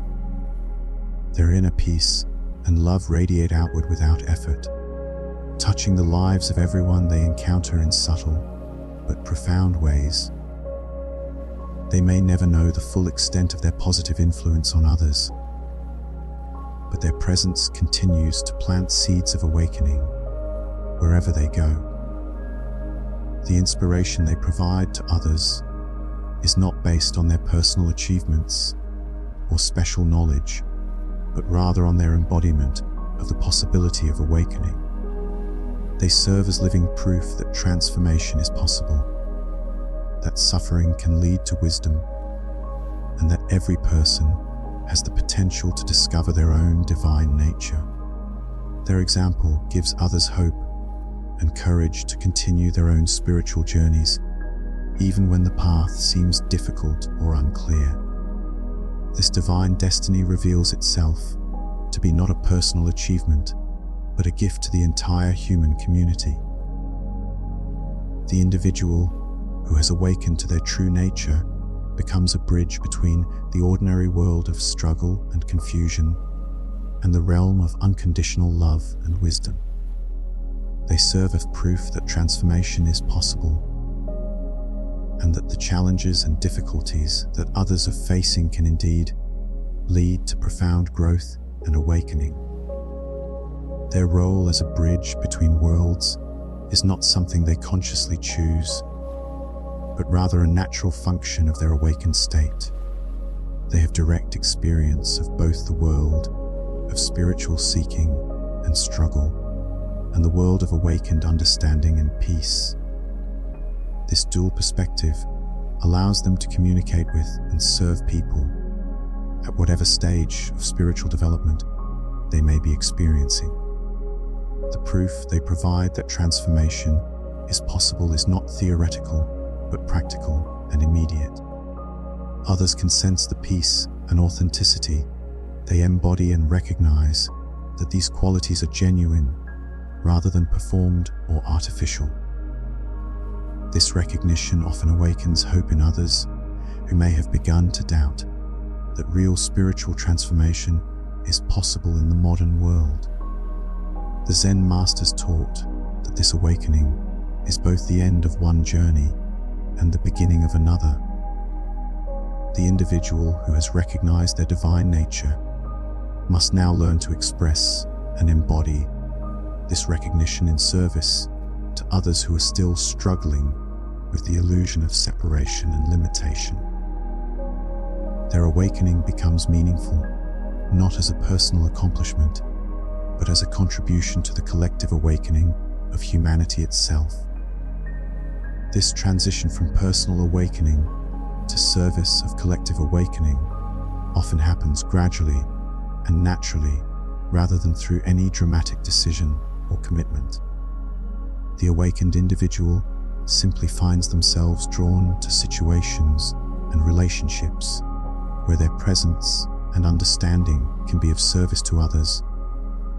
They may be approached by people who sense their wisdom and peace, or they may find themselves naturally gravitating toward opportunities to help and serve.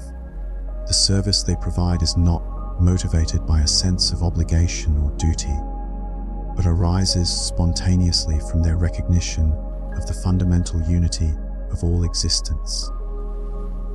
They understand that serving others is actually serving themselves, because there is ultimately no separation between self and other. Their service becomes as natural and effortless as caring for their own well-being. The divine destiny that unfolds through such individuals often involves forms of service that they could never have imagined or planned for themselves. They may find themselves drawn to help others in ways that utilize all of their previous experiences, including their struggles and failures, as sources of wisdom and understanding. Their unique combination of challenges and insights positions them to serve specific groups of people or address particular problems in ways that no one else could. This unique positioning often becomes clear only in retrospect, as they look back on their journey and see how every experience has prepared them for their current role and service. They recognize that their specific combination of challenges, talents, and insights has created a unique capacity to serve that could not have been developed in any other way. They see that their entire life has been a preparation for the service they are now called to provide. The forms of service they are drawn to often reflect the specific challenges and transformations they have experienced in their own journey. Those who have struggled with faith may find themselves naturally able to help others who are facing similar spiritual crises. Those who have experienced betrayal or abandonment may discover a special capacity to help others heal from similar wounds. Those who have faced financial or health challenges may be drawn to serve others facing similar difficulties. This service flows naturally and effortlessly from their awakened state, rather than being driven by personal ambition or the need to prove their worth.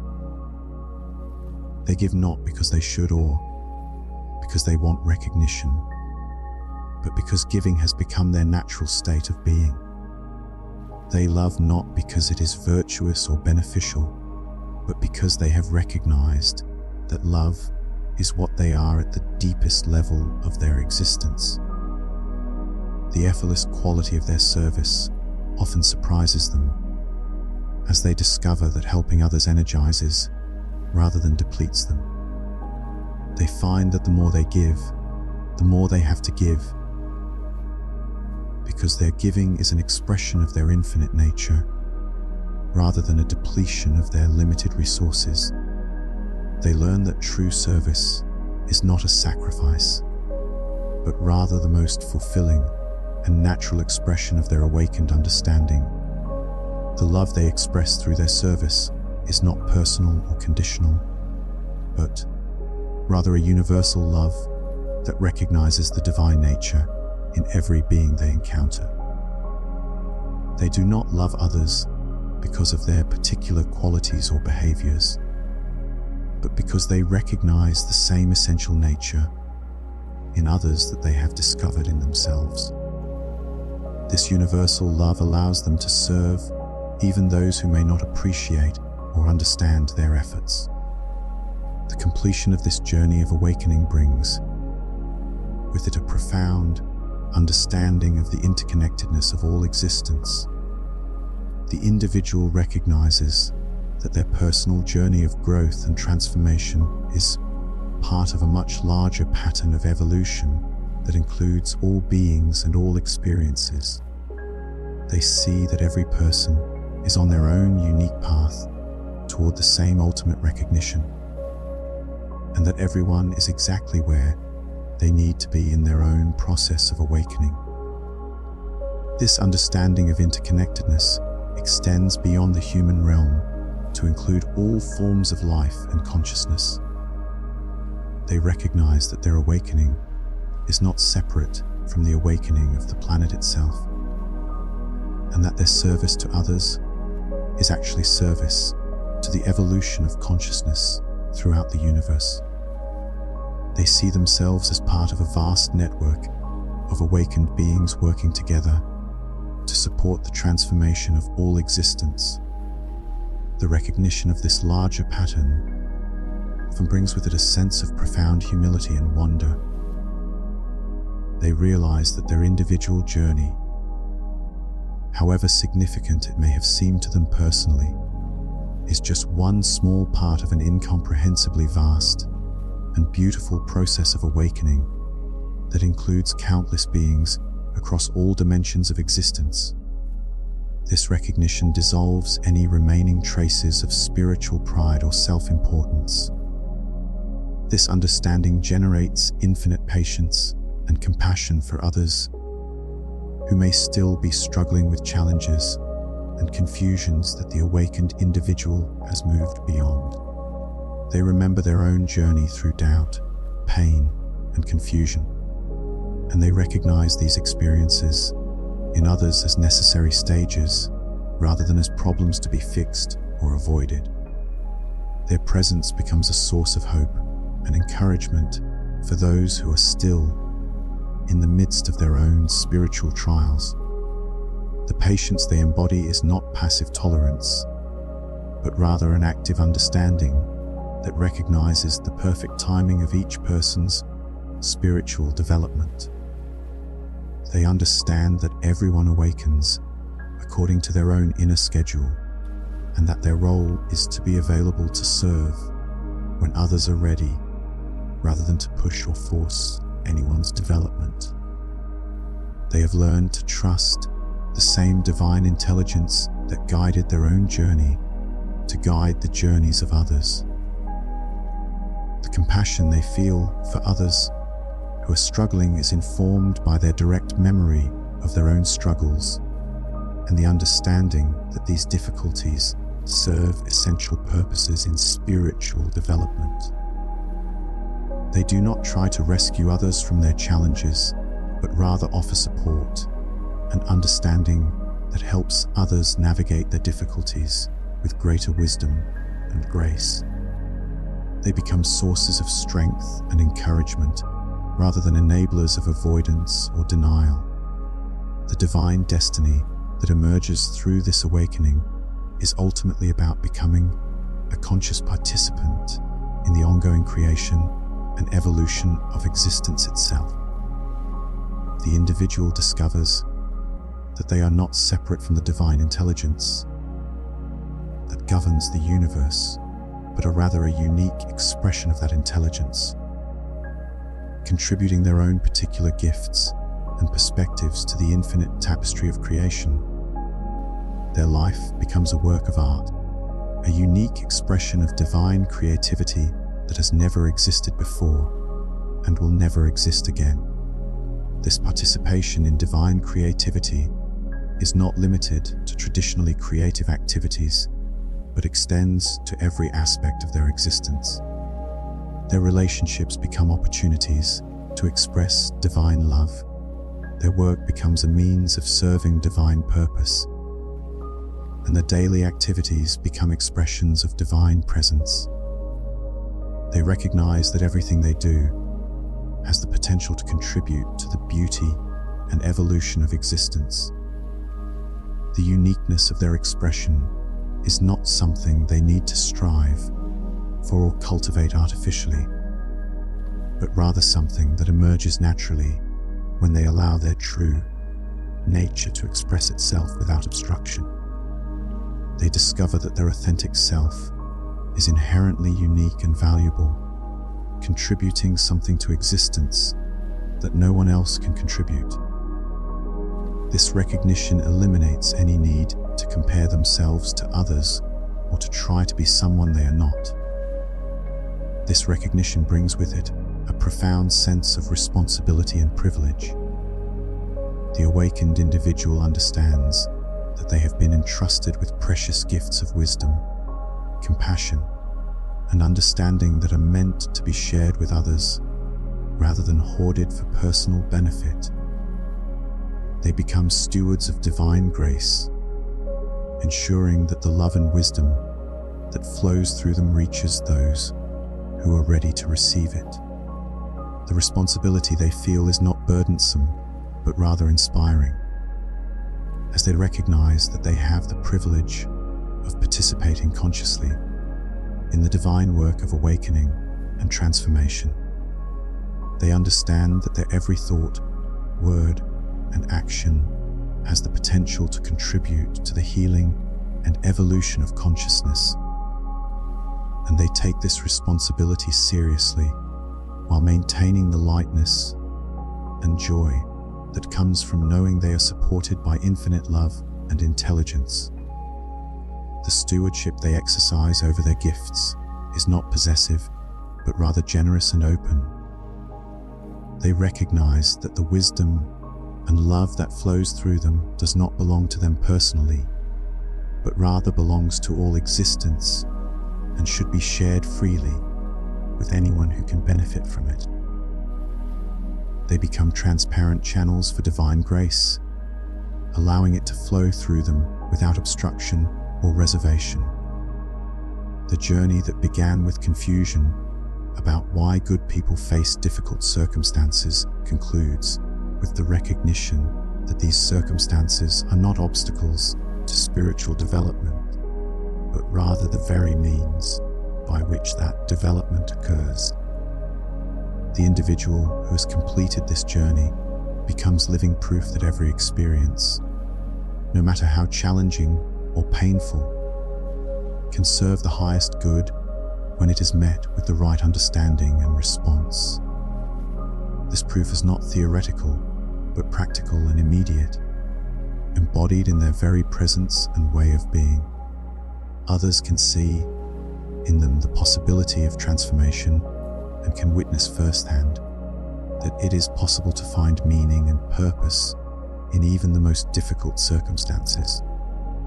Their existence becomes a testament to the power of spiritual understanding to transform suffering into wisdom and pain into compassion.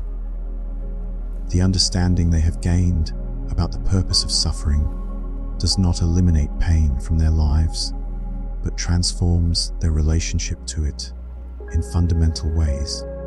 They no longer resist or resent difficult experiences, but rather meet them with curiosity and openness, trusting that these experiences will serve their continued growth and development.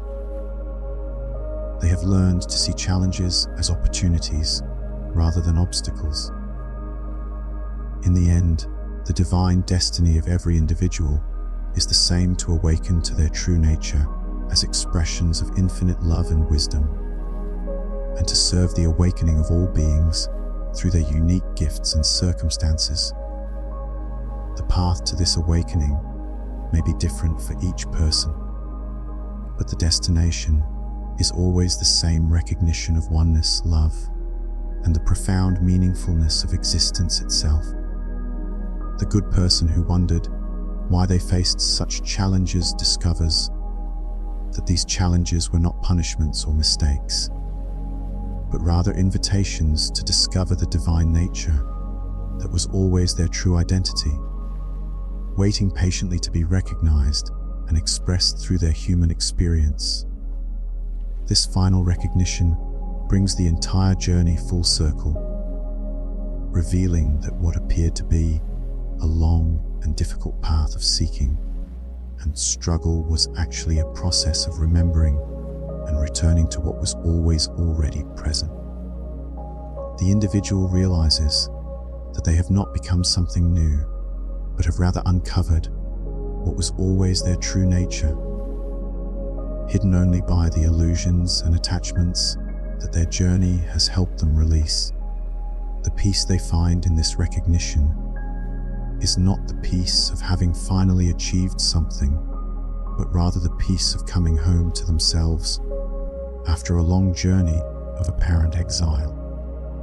They discover that they were never actually separated from their divine nature, but were simply experiencing the illusion of separation for the purpose of learning and growth.